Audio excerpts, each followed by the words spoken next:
Hello students, good morning. Welcome to Bhaskars classes. ನಾನು ನಿಮ್ಮ Bhaskar, assistant professor of commerce, GFGC Magadi. So ನಾವು discuss ಮಾಡ್ತಾ ಇದ್ದಂಥ ಯೂನಿಟ್ ಬಂದು ಕ್ಯಾಪಿಟಲ್ ಗೇನ್ಸ್. ಕ್ಯಾಪಿಟಲ್ ಗೇನ್ಸಲ್ಲಿ ಇವತ್ತಿನ ದಿವಸ ನಾನು ನಿಮ್ಮ ಮುಂದೆ ತಂದಿರುವಂಥದ್ದು exemptions. Most important from your examination point of view. Exemption under section 54 ನೀಟಾಗಿ ನೀವು ಅರ್ಥ ಮಾಡಿಕೊಂಡ್ರೆ ನೆಕ್ಸ್ಟ್ 54B ಹಾಕ್ಕೊಳ್ಳಿ, EC ಹಾಕ್ಕೊಳ್ಳಿ, F ಹಾಕ್ಕೊಳ್ಳಿ, ನಿಮ್ಗೆ ನೀಟಾಗಿ ಅರ್ಥ ಆಗ್ತಾ ಹೋಗುತ್ತೆ ಸ್ಟೂಡೆಂಟ್ಸ್. ಸೊ ಈ ಒಂದು ಎಕ್ಸಮ್ಷನ್ ಅಂಡರ್ ಸೆಕ್ಷನ್ 54ನ ನಾನು ತಾಳ್ಮೆಯಿಂದ ನಾನು ಹೇಳ್ಕೊಡ್ತೀನಿ ಮತ್ತು ಎಲ್ಲೂ ಸ್ಕಿಪ್ ಮಾಡ್ದಿರಾ ಫುಲ್ ವಿಡಿಯೋನ ನೋಡಿ ಸ್ಟೂಡೆಂಟ್ಸ್. ಈ ವಿಡಿಯೋ ನಿಮ್ಗೆ ಇಷ್ಟ ಆಯಿತು ಅಂದರೆ ಲೈಕ್ ಮಾಡಿ, ಕಾಮೆಂಟ್ ಮಾಡಿ ಮತ್ತು ಶೇರ್ ಮಾಡಿ ಸ್ಟೂಡೆಂಟ್ಸ್. ಬನ್ನಿ ಹಾಗಾದ್ರೆ ನೋಡೋಣ ಎಕ್ಸಮ್ಷನ್ ಅಂಡರ್ ಸೆಕ್ಷನ್ 54 ಹೇಗಿರುತ್ತೆ, ಏನು ಪ್ರಾವಿಷನ್ಸ್, ಯಾವ ರೀತಿ ಅದರ ಎಕ್ಸಮ್ಷನ್ನ ಕ್ಲೈಮ್ ಮಾಡಬಹುದು ಅಂದ್ಬಿಟ್ಟು ಸ್ಟೂಡೆಂಟ್ಸ್. ಬನ್ನಿ students.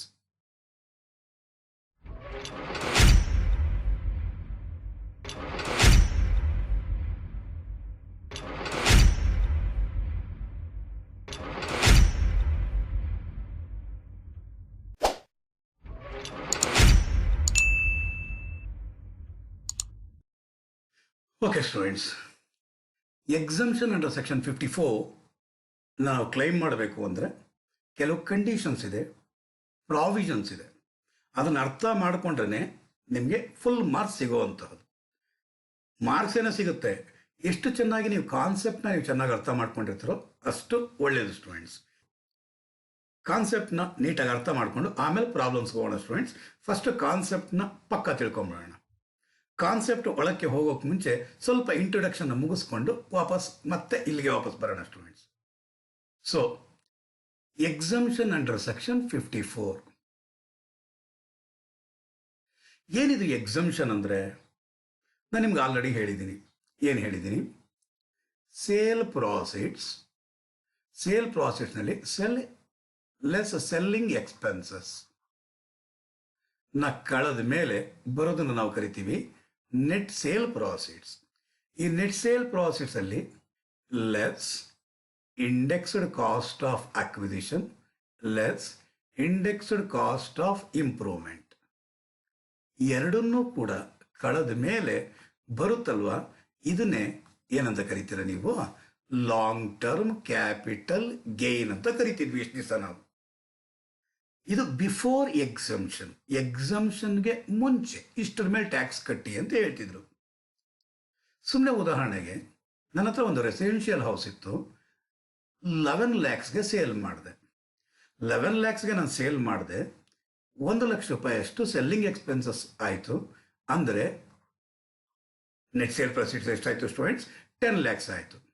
Indexed cost of acquisition improvement ಇದು 5 lakh, ಇದು 1 lakh. ಇವೆರಡನ್ನೂ ಕೂಡ ನಾನು ಕಳೆದಾಗ ಬಂದಿದ್ದು 4 lakh ಮೇಲೆ ಟ್ಯಾಕ್ಸ್ ಕಟ್ಟು ಅಟ್ 20% ಅಂತ ಹೇಳಿದ್ರು.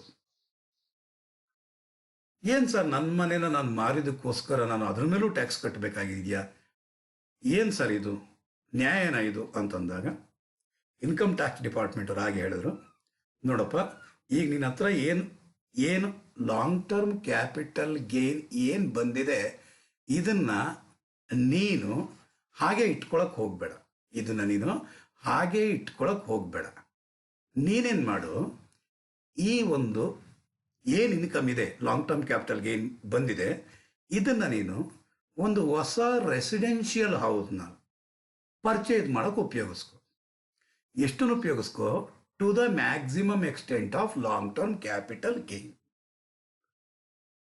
ಅಂದ್ರೆ ಅರ್ಥ, ಲಾಂಗ್ ಟರ್ಮ್ ಕ್ಯಾಪಿಟಲ್ ಗೇನ್ ನಿನಗೆ ಏನು ಬಂದಿದೆಯೋ, ಶಾರ್ಟ್ ಟರ್ಮ್ ಕ್ಯಾಪಿಟಲ್ ಗೇನ್ ಅಲ್ಲ students, long term capital gain ಏನು ಬಂದಿದೆಯೋ ಆ ಲಾಂಗ್ ಟರ್ಮ್ ಕ್ಯಾಪಿಟಲ್ ಗೇನ್ನ ಒಂದು ಪರ್ಚೇಸ್ ಮಾಡಬೇಕಂತೆ. ಪರ್ಚೇಸ್ ಮಾಡಬೇಕಂತೆ. ಏನನ್ನು ಪರ್ಚೇಸ್ ಮಾಡಬೇಕಂತೆ? ಒಂದು ನ್ಯೂ ರೆಸಿಡೆನ್ಷಿಯಲ್ ಹೌಸ್ನ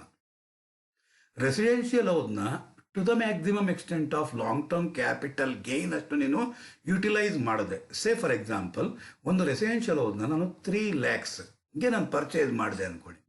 ಹಾಗಾದರೆ ಇನ್ನೆಷ್ಟು ಉಳಿಯುತ್ತೆ? 1 lakh ಉಳಿಯುತ್ತೆ. ಇದೇನೇ taxable long term capital gain. ಇದೇನೇನಾಗಿರುತ್ತೆ students? Taxable long term capital gain ಆಗಿರುತ್ತೆ. ಇಲ್ಲಿ ಎಕ್ಸಂಪ್ಷನ್ ಸಿಗುತ್ತೆ. ನಾವಿಲ್ಲಿ ಇದ್ರ ಮೇಲೆ ಟ್ಯಾಕ್ಸ್ ಕಟ್ಟೋ ಅಂತ ಅಗತ್ಯ ಇರಲ್ಲ ಅಂಡರ್ ಸೆಕ್ಷನ್ 54. ಹಾಗಾದರೆ 54 ಅಂತ ಅನ್ನೋದು ಯಾವುದು? ಒಂದು ರೆಸಿಡೆನ್ಷಿಯಲ್ ಹೌಸ್ನ ಸೇಲ್ ಮಾಡಬೇಕು. ಸೇಲ್ ಮಾಡಿದ್ಮೇಲೆ ಬಂದಿರುವಂತಹ ಲಾಂಗ್ ಟರ್ಮ್ ಕ್ಯಾಪಿಟಲ್ ಗೇನ್ನ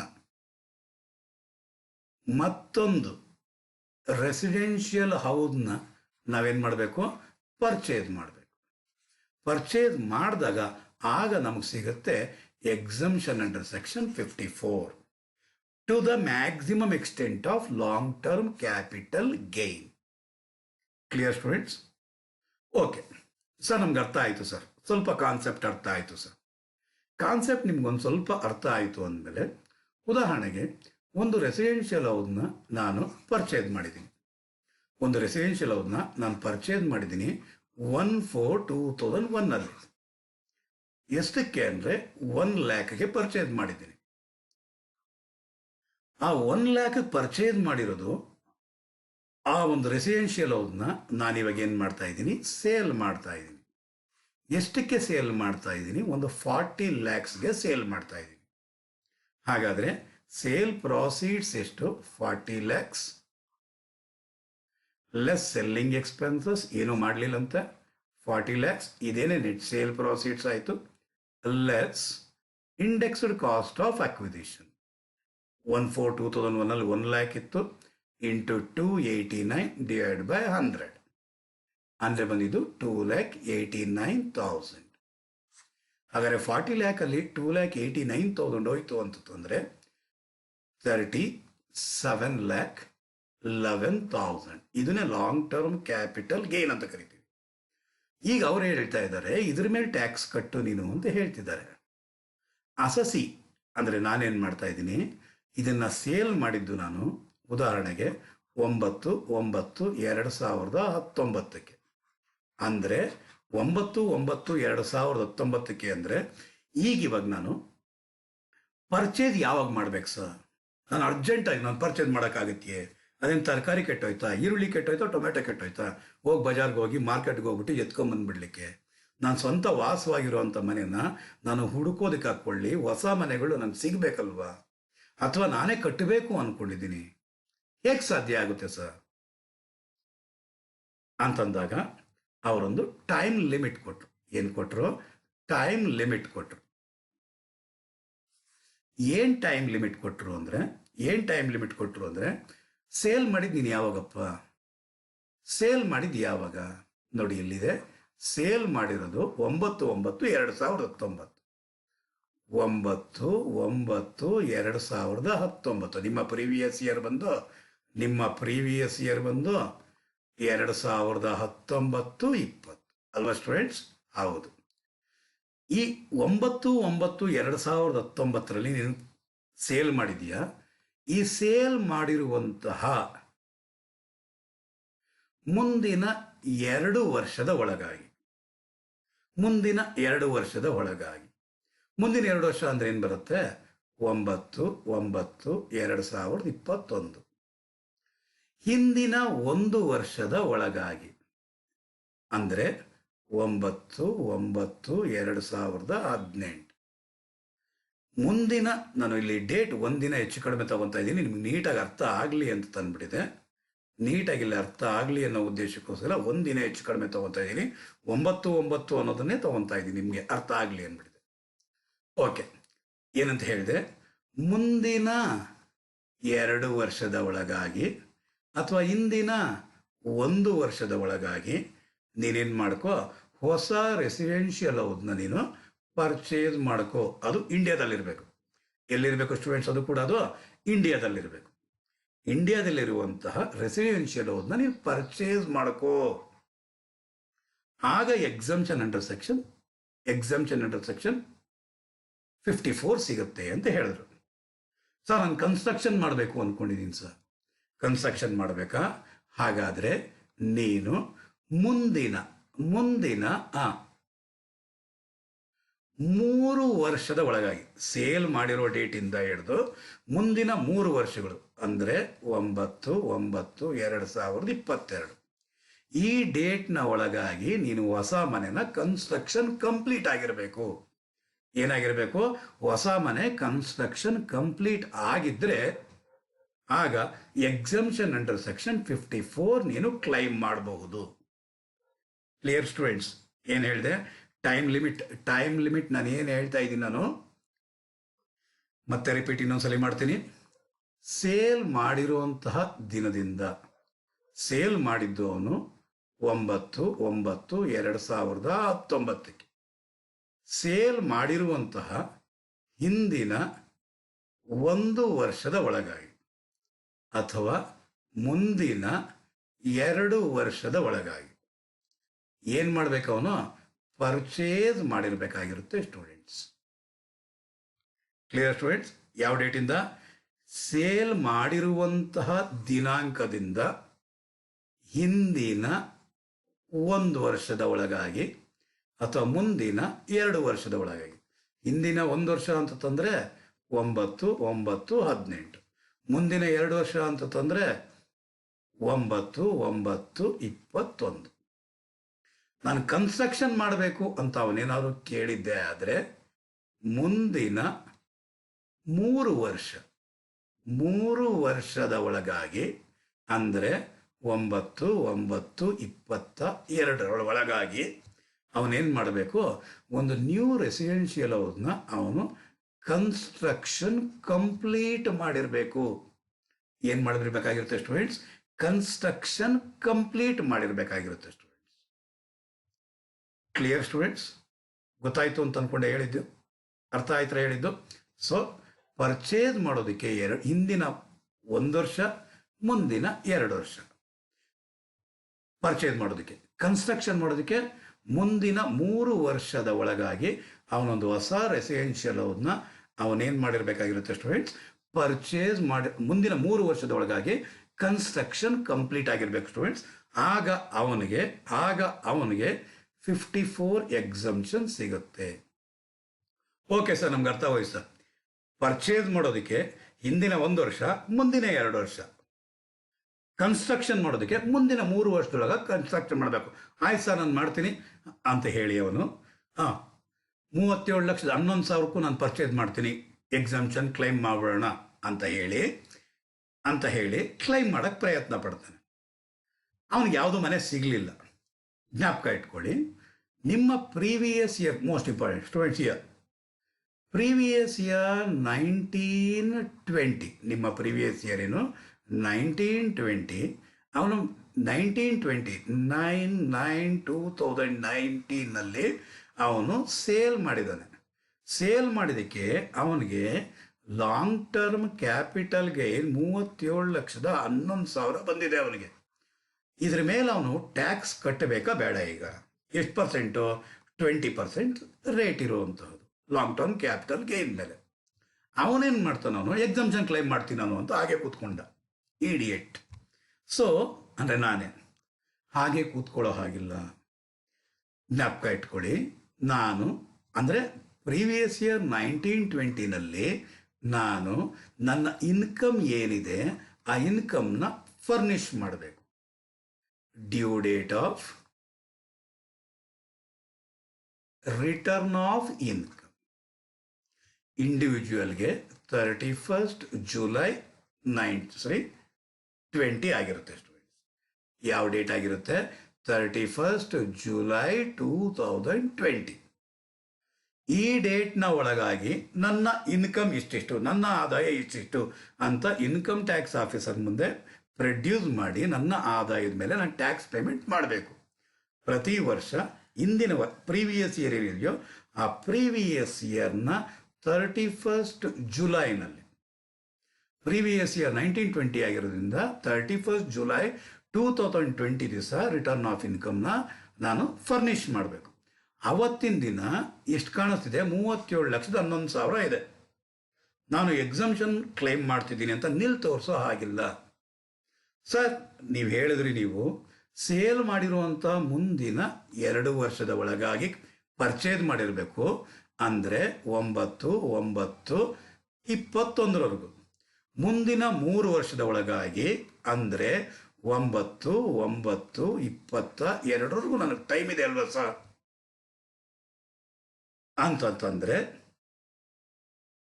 ಆಗ ಇನ್ಕಮ್ ಟ್ಯಾಕ್ಸ್ ಡಿಪಾರ್ಟ್ಮೆಂಟ್ IT ಅವರು ಹೇಳ್ತಾರೆ, ನೋಡಪ್ಪ ಅದು ನಿನ್ನ ಹತ್ರ ಕ್ಯಾಶ್ ಇಟ್ಕೊಂಡು ನೀನು ಮನೆ ಕೊಂಡ್ಕೊಂಡ ಇಲ್ವಾ ಅಂತ ನಾವು ನಿನ್ನಿಂದೆ ಸುತ್ತಕ್ಕಾಗೋದಿಲ್ಲ. ಅಥವಾ ನಿಂತರನೇ ಇಂಡಿಯಾದಲ್ಲಿ ಎಷ್ಟು ಜನ ಇರ್ತಾರೆ, ಅವ್ರ ಹತ್ರ ಎಲ್ಲ ನಾವು ಹೆಂಗೆ ಸುತ್ತಾಡೋಕ್ಕಾಗುತ್ತೆ, ಹೆಂಗೆ ತಿಳ್ಕೊಳ್ಳಿಕ್ಕಾಗುತ್ತೆ ನಾವು. ಅದಕ್ಕೋಸ್ಕರ ಈ ಡ್ಯೂ ಡೇಟ್ ಸ್ಟೂಡೆಂಟ್ಸಲ್ಲಿ ಈ due date of filing return of income ಏನಿದೆ, ಈ ದಿನದ ಒಳಗಾಗಿ ನೀನು ಯಾವುದೇ ನ್ಯಾಷನಲೈಸ್ಡ್ ಬ್ಯಾಂಕ್ನಲ್ಲಿ ಒಂದು ಕ್ಯಾಪಿಟಲ್ ಗೇನ್ ಅಕೌಂಟ್ ಸ್ಕೀಮ್ ಅಂತ ಒಂದಿದೆ. ಈ ಕ್ಯಾಪಿಟಲ್ ಗೇನ್ ಅಕೌಂಟ್ ಸ್ಕೀಮ್ನಲ್ಲಿ ನೀನು ಅಮೌಂಟ್ನ ಡೆಪಾಸಿಟ್ ಮಾಡು. ರಿಪೀಟ್ ಮಾಡ್ತೀನಿ, ನಿನ್ನ ಪ್ರೀವಿಯಸ್ ಇಯರ್ ಯಾವುದು 1920, ಆ 1920ಯ due date of filing return of income ಏನು 31st July 2020. ಈ ಡೇಟ್ನ ಒಳಗಾಗಿ ಯಾವುದೇ ನ್ಯಾಷನಲೈಸ್ಡ್ ಬ್ಯಾಂಕ್ಸ್ಗೆ ಹೋಗಿ ಆ ನ್ಯಾಷನಲೈಸ್ಡ್ ಬ್ಯಾಂಕಲ್ಲಿ ಒಂದು ಖಾತೆಯನ್ನು ಓಪನ್ ಮಾಡು, ಕ್ಯಾಪಿಟಲ್ ಗೇನ್ಸ್ ಅಕೌಂಟ್ ಸ್ಕೀಮ್, ಅಲ್ಲಿ ನೀನು ಡೆಪಾಸಿಟ್ ಮಾಡು. ನೀನು ಎಷ್ಟು ಅಮೌಂಟ್ ಅಷ್ಟು ಕ್ಯಾಪಿಟಲ್ ಗೇನ್ಸ್ ಅಕೌಂಟ್ ಸ್ಕೀಮಲ್ಲಿ ನೀನು ಡೆಪಾಸಿಟ್ ಮಾಡ್ತೀಯೋ, ಆ ಡೆಪಾಸಿಟ್ ಮಾಡಿರುವಂಥ ಅಮೌಂಟ್ ನಿನಗೆ ಎಕ್ಸಂಪ್ಷನ್ ಅಂಡರ್ ಸೆಕ್ಷನ್ 54 ಸಿಗುತ್ತೆ. ನೀನು ಇಟ್ಕೊಬೇಡ, ಆ ಒಂದು ಕ್ಯಾಪಿಟಲ್ ಗೇನ್ಸ್ ಅಕೌಂಟ್ ಸ್ಕೀಮಲ್ಲಿ ನೀನು ಡೆಪಾಸಿಟ್ ಮಾಡು. ಏನು ಹೇಳಿದೆ, ಕ್ಯಾಪಿಟಲ್ ಗೇನ್ಸ್ ಅಕೌಂಟ್ ಸ್ಕೀಮಲ್ಲಿ ನೀನು ಡೆಪಾಸಿಟ್ ಮಾಡು. ಆ ಕ್ಯಾಪಿಟಲ್ ಗೇನ್ಸ್ ಅಕೌಂಟ್ ಸ್ಕೀಮಲ್ಲಿ ನೀನು ಏನು ಡೆಪಾಸಿಟ್ ಮಾಡಿದೆಯೋ, ಆ ಕ್ಯಾಪಿಟಲ್ ಗೇನ್ಸ್ ಅಕೌಂಟ್ ಸ್ಕೀಮಲ್ಲಿ ಏನು ಡೆಪಾಸಿಟ್ ಮಾಡಿದೆಯೋ ಅದು ನಿನಗೆ ಎಕ್ಸಂಪ್ಷನ್ ಅಂಡರ್ ಸೆಕ್ಷನ್ 54 ಅಷ್ಟು ಸಿಗುತ್ತೆ. ಸರ್ ಅದರಲ್ಲಿ ಇಟ್ಬಿಟ್ಟು ನಾವೇನು ಮಾಡೋದು, ನೀನು ಯಾವಾಗ ಮನೇನ ಪರ್ಚೇಸ್ ಮಾಡಬೇಕು ಅಂದ್ಕೊಂಡಿದ್ಯೋ ಅಥವಾ ನೀನು ಕನ್ಸ್ಟ್ರಕ್ಷನ್ ಮಾಡಬೇಕು ಅಂದ್ಕೊಂಡಿದ್ಯೋ ಆ ಅಮೌಂಟ್, ಆ ಒಂದು ಕ್ಯಾಪಿಟಲ್ ಗೇನ್ಸ್ ಅಕೌಂಟ್ ಸ್ಕೀಮಿಂದ ನೀನೇನು ಮಾಡ್ಕೊ, ವಿತ್ಡ್ರಾ ಮಾಡ್ಕೊಂಡು ನಿನ್ನ ಕೆಲಸ ನೀನು ಮುಂದುವರಿಸು. ನಿನ್ನ ಕೈನಲ್ಲಿ ಕ್ಯಾಶ್ ಇಟ್ಕೊಬೇಡ. ನೀನೇನು ಮಾಡು, ಕ್ಯಾಪಿಟಲ್ ಗೇನ್ಸ್ ಅಕೌಂಟ್ ಸ್ಕೀಮಲ್ಲಿ ಏನಂದರೆ ಕ್ಯಾಪಿಟಲ್ ಗೇನ್ಸ್ ಅಕೌಂಟ್ ಸ್ಕೀಮಲ್ಲಿ ಡೆಪಾಸಿಟ್ ಮಾಡು. ಆ ಡೆಪಾಸಿಟ್ ಮಾಡಿರುವಂಥ ಅಮೌಂಟ್ನ ನಿನಗೆ ಯಾವಾಗ ಇಷ್ಟ ಬರುತ್ತೋ, ಏನಕ್ಕೆ ಸ್ಪೆಸಿಫೈಡ್ ಪರ್ಪಸ್ಗೋಸ್ಕರ ಇಟ್ಟಿರೋದು. ನೀನು ಏನು ಸ್ಪೆಸಿಫೈಡ್ ಪರ್ಪಸ್ ನಿಂದು, ಏನು ಒಂದು ಕನ್ಸ್ಟ್ರಕ್ಷನ್ ಅಥವಾ ಪರ್ಚೇಸ್ಗೋಸ್ಕರ ನೀನು ಇಟ್ಟಿರೋದು. ಈ ಸ್ಪೆಸಿಫೈಡ್ ಪರ್ಪಸ್ಗೋಸ್ಕರ ಅದನ್ನು ನೀನು ಯೂಟಿಲೈಸ್ ಮಾಡು, ವಿತ್ಡ್ರಾ ಮಾಡು, ಅದನ್ನು ಯೂಟಿಲೈಸ್ ಮಾಡು. Clear students? ಆಗ ಮಾತ್ರ ನಿಂಗೆ ಸಿಗುತ್ತೆ. ಅದು ಎಷ್ಟು ವರ್ಷಗಳ ಕಾಲ ಟೈಮ್ ಇರುತ್ತೆ. ನೀನು ಪರ್ಚೇಸ್ ಮಾಡಬೇಕು ಅಂತಂದರೆ 2 ವರ್ಷಗಳ ಕಾಲ, ಕನ್ಸ್ಟ್ರಕ್ಷನ್ ಮಾಡಬೇಕು ಅಂದರೆ 3 ವರ್ಷಗಳ ಕಾಲ ಆ ಕ್ಯಾಪಿಟಲ್ ಗೇನ್ಸ್ ಅಕೌಂಟ್ ಸ್ಕೀಮ್ನಲ್ಲಿ ನೀನು ಇಟ್ಟಿರ್ಬೋದು. ಅದನ್ನು ಯುಟಿಲೈಸ್ ಮಾಡ್ಕೋ. ಹಾಗಾದ್ರೆ ಆಯಿತು ಸರ್, ನಾನೊಂದು 20 ಲಕ್ಷ ರೂಪಾಯಿ ಅಷ್ಟು ಇಡ್ತೀನಿ ಸರ್, ಇಡು. ಹಾಗಾದರೆ ಅವನೇನು ಮಾಡ್ದ ಅಂತಂದರೆ, ನಾನೀಗ ಪ್ರಾಬ್ಲಮ್ ಮಾಡ್ತಾ ಇರೋದ್ರಲ್ಲಿ ಅವನೇನು ಮಾಡ್ದ ಅಂದರೆ 1/2/2020 20 lakhs ಅಷ್ಟು ಡೆಪಾಸಿಟ್ ಮಾಡ್ತಾನೆ. ಯಾವುದರಲ್ಲಿ? ಕ್ಯಾಪಿಟಲ್ ಗೇನ್ಸ್ ಅಕೌಂಟ್ ಸ್ಕೀಮ್ನಲ್ಲಿ. ಹಾಗಾದರೆ ಕ್ಯಾಪಿಟಲ್ ಗೇನ್ಸ್ ಅಕೌಂಟ್ ಸ್ಕೀಮ್ನಲ್ಲಿ ಅವನು ಡೆಪಾಸಿಟ್ ಮಾಡ್ತಾನೆ 20 lakhs ಅಂತಂದರೆ ಲೆಸ್ ಎಕ್ಸಂಪ್ಷನ್ ಅಂಡರ್ ಸೆಕ್ಷನ್ 54,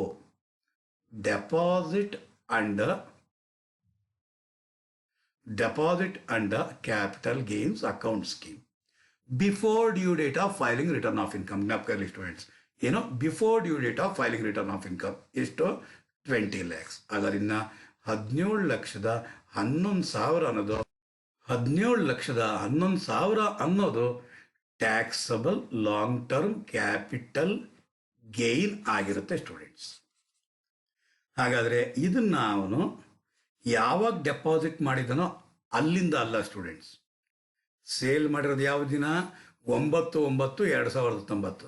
ಹಾಗಾದರೆ 9/9/2019ರಿಂದ 3 ವರ್ಷದ ಒಳಗಾಗಿ, ಏನು ಹೇಳಿದೆ? 3 ವರ್ಷದ ಒಳಗಾಗಿ ಅವನೇನು ಮಾಡಬೇಕು? ಯುಟಿಲೈಸ್ ಮಾಡಬೇಕು ಅದನ್ನು. ಹಾಗಾದರೆ 3 ವರ್ಷದ ಒಳಗಾಗಿ ಅವನದನ್ನು ಯುಟಿಲೈಸ್ ಏನಾದ್ರು ಮಾಡಿದರೆ ಏನು ಟ್ಯಾಕ್ಸ್ ಕಟ್ಟೋ ಹಾಗಿಲ್ಲ ಮತ್ತೆ ಫರ್ದರ್. ಅವನ ಅಕಸ್ಮಾತ್ ಎಷ್ಟು ಅಮೌಂಟ್ ಡೆಪಾಸಿಟ್ ಮಾಡಿರೋದು, 20 ಲಕ್ಷ ಡೆಪಾಸಿಟ್ ಮಾಡಿದ್ದಾನೆ. ಫರ್ದರ್ ಕಂಟಿನ್ಯೂ ಮಾಡ್ತಾ ಇದ್ದೀನಿ ಸ್ಟೂಡೆಂಟ್ಸ್. 9/9/2019 ಈ ಡೇಟಲ್ಲಿ ಅವನು ಸೇಲ್ ಮಾಡಿರೋದು. ಇಲ್ಲಿಂದ ಎಷ್ಟು ವರ್ಷ ಸ್ಟೂಡೆಂಟ್ಸ್? 3 ಇಯರ್ಸ್. 3 ಇಯರ್ಸ್ ಅಂದರೆ 9/9/2022. 9/9/2022 ಅವನೇನು ಮಾಡ್ಬೋದು? ಯುಟಿಲೈಸ್ ಮಾಡ್ಬೋದು. ಅವನ ಅಕಸ್ಮಾತ್ 12 ಲಕ್ಷ ರೂಪಾಯಿಯಷ್ಟು ಯುಟಿಲೈಸ್ ಮಾಡ್ದ ಅಂತ ಅನ್ಕೊಳ್ಳಿ. ಎಷ್ಟು 12 ಲಕ್ಷದಷ್ಟು ಯುಟಿಲೈಸ್ ಮಾಡ್ದ. ಕೇಸ್ ನಂಬರ್ 1 ನಾನು ಹೇಳ್ತಿರೋದು. ಹಾಗಾದರೆ ಎಷ್ಟು ಯುಟಿಲೈಸ್ ಮಾಡಲಿಲ್ಲ ಅಂತ? ಅವನು 8 ಲಕ್ಷ ಉಪಯೋಗಿಸ್ಲಿಲ್ಲ. ಹಾಗಾದರೆ ಯಾವುದಿದು ಪ್ರಿವಿಯಸ್ ಇಯರ್? 9/9/22 ಅಂತಂದರೆ 22/23. ಹಾಗಾದರೆ ಪ್ರೀವಿಯಸ್ ಇಯರ್ 22/23ರಲ್ಲಿ amount deposited in capital gains account scheme ಎಷ್ಟು ಲಕ್ಷ? 20 ಲಕ್ಷ. Less amount utilised. Amount utilise ಮಾಡಿರೋದು ಎಷ್ಟು? 12 ಲಕ್ಷ. ಹಾಗಾದರೆ ಎಷ್ಟು ಲಕ್ಷ ಅನ್ಯುಟಿಲೈಸ್ಡ್ ಅಮೌಂಟ್? 8 ಲಕ್ಷ. Unutilised amount is taxable as long-term capital gain.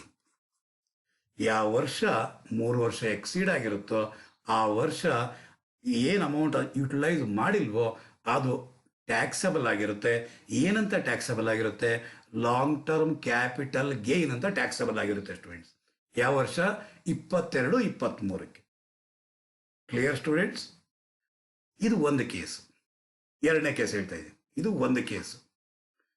ಎರಡನೇ ಕೇಸು ಎಷ್ಟು ಲಕ್ಷ ಕ್ಲೈಮ್ ಮಾಡಿರೋದವನು?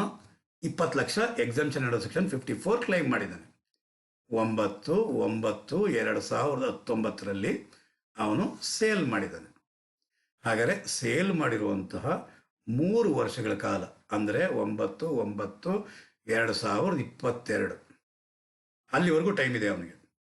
ಅವನೇನು ಮಾಡ್ದ ಅಂದರೆ 10/10/2020ಕ್ಕೆ 10/10/2020ಕ್ಕೆ ಅವನೊಂದು ಮನೆನ ಪರ್ಚೇಸ್ ಮಾಡ್ದ. ಅವನೊಂದು ಮನೇನ ಏನು ಮಾಡ್ದ ಸ್ಟೂಡೆಂಟ್ಸ್? ಪರ್ಚೇಸ್ ಮಾಡ್ದ. ಅವನ ಒಂದು ಮನೇನ ಪರ್ಚೇಸ್ ಮಾಡ್ದ. ಎಷ್ಟು ಲಕ್ಷಕ್ಕೆ?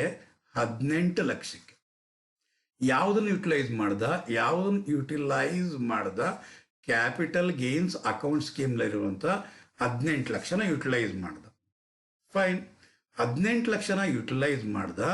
ಇನ್ನು 2 ಲಕ್ಷನ ಏನು ಹೇಳಿದೆ? ಇನ್ನು 2 ಲಕ್ಷನ ಅವತ್ತಿಂದ on the same day withdraw ಮಾಡ್ದ. ಪರ್ಸ್ನಲ್ ಯೂಸ್ ಮಾಡ್ದ. ವಿತ್ಡ್ರಾ ಮಾಡ್ದ. ಮನೆ ಪರ್ಚೇಸ್ ಮಾಡೋದಕ್ಕೆ 18 ಲಕ್ಷ ಯುಟಿಲೈಸ್ ಮಾಡ್ದ. ಇನ್ನು 2 ಲಕ್ಷ ಏನು ಕ್ಯಾಪಿಟಲ್ ಗೇನ್ಸ್ ಅಕೌಂಟ್ ಸ್ಕೀಮ್ನಲ್ಲಿ ಇಟ್ಟಿದ್ನ ಅದನ್ನು ಆಗಿಂದಾಗೇನೆ ವಿತ್ಡ್ರಾ ಮಾಡ್ಕೊಂಬಿಟ್ಟ. ವಿತ್ಡ್ರಾ ಮಾಡಿಕೊಂಡು ಪರ್ಸ್ನಲ್ ಯೂಸ್ಗೆ ಎಕ್ಸ್ಪೆಂಡ್ ಮಾಡ್ದ. ಅಂದ್ರೆ ಅರ್ಥ 10/10/2020 ಅಂದರೆ ಯಾವ ವರ್ಷ ಸ್ಟೂಡೆಂಟ್ಸ್? 2020-21. ಹಾಗಾದರೆ ಅಮೌಂಟ್ ಡೆಪಾಸಿಟೆಡ್ ಎಷ್ಟು?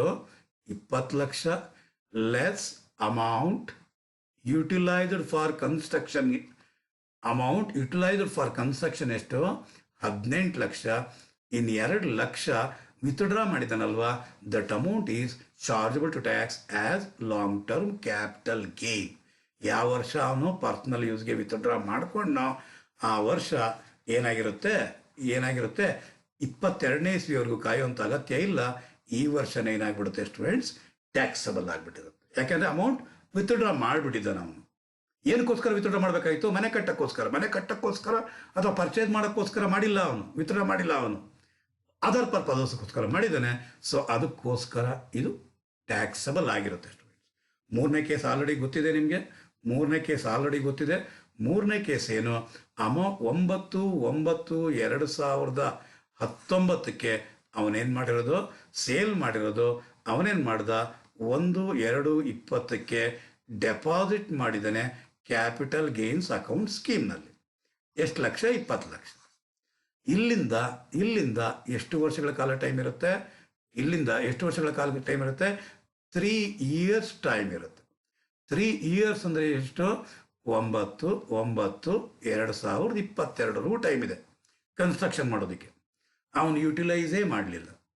9/9/2022 ಆದರೂ ಅವನು ಅದನ್ನು ಯೂಸೇ ಮಾಡಲಿಲ್ಲ. ಹಾಗಾದ್ರೆ ಅವನು ಯೂಸೇ ಮಾಡಿಲ್ಲ ಅಂದರೆ ಇದು ಯಾವ ಪ್ರೀವಿಯಸ್ ಇಯರ್?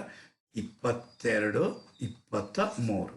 ಹಾಗಾದರೆ 22-23 ಅನ್ನೋ ಪ್ರೀವಿಯಸ್ ಇಯರ್ನಲ್ಲಿ ಅಮೌಂಟ್ ಡೆಪಾಸಿಟೆಡ್ ಎಷ್ಟು? 20 ಲಕ್ಷ ಲೆಸ್ ಅಮೌಂಟ್ ಯುಟಿಲೈಸ್ಡ್ ಡ್ಯಾಶ್. ಹಾಗಾದರೆ 20 ಲಕ್ಷ ಅನ್ನೋದು unutilised amount taxable as long term capital gain.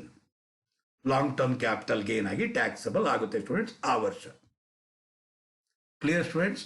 ಏನಿದು 3ನೇ ಕೇಸ್. ಯುಟಿಲೈಸೇ ಮಾಡಲಿಲ್ಲ ಅಂದರೆ 3 ವರ್ಷ ಆದಮೇಲೆ ಟ್ಯಾಕ್ಸಬಲ್ ಆಗಿರುತ್ತೆ. 4ನೇ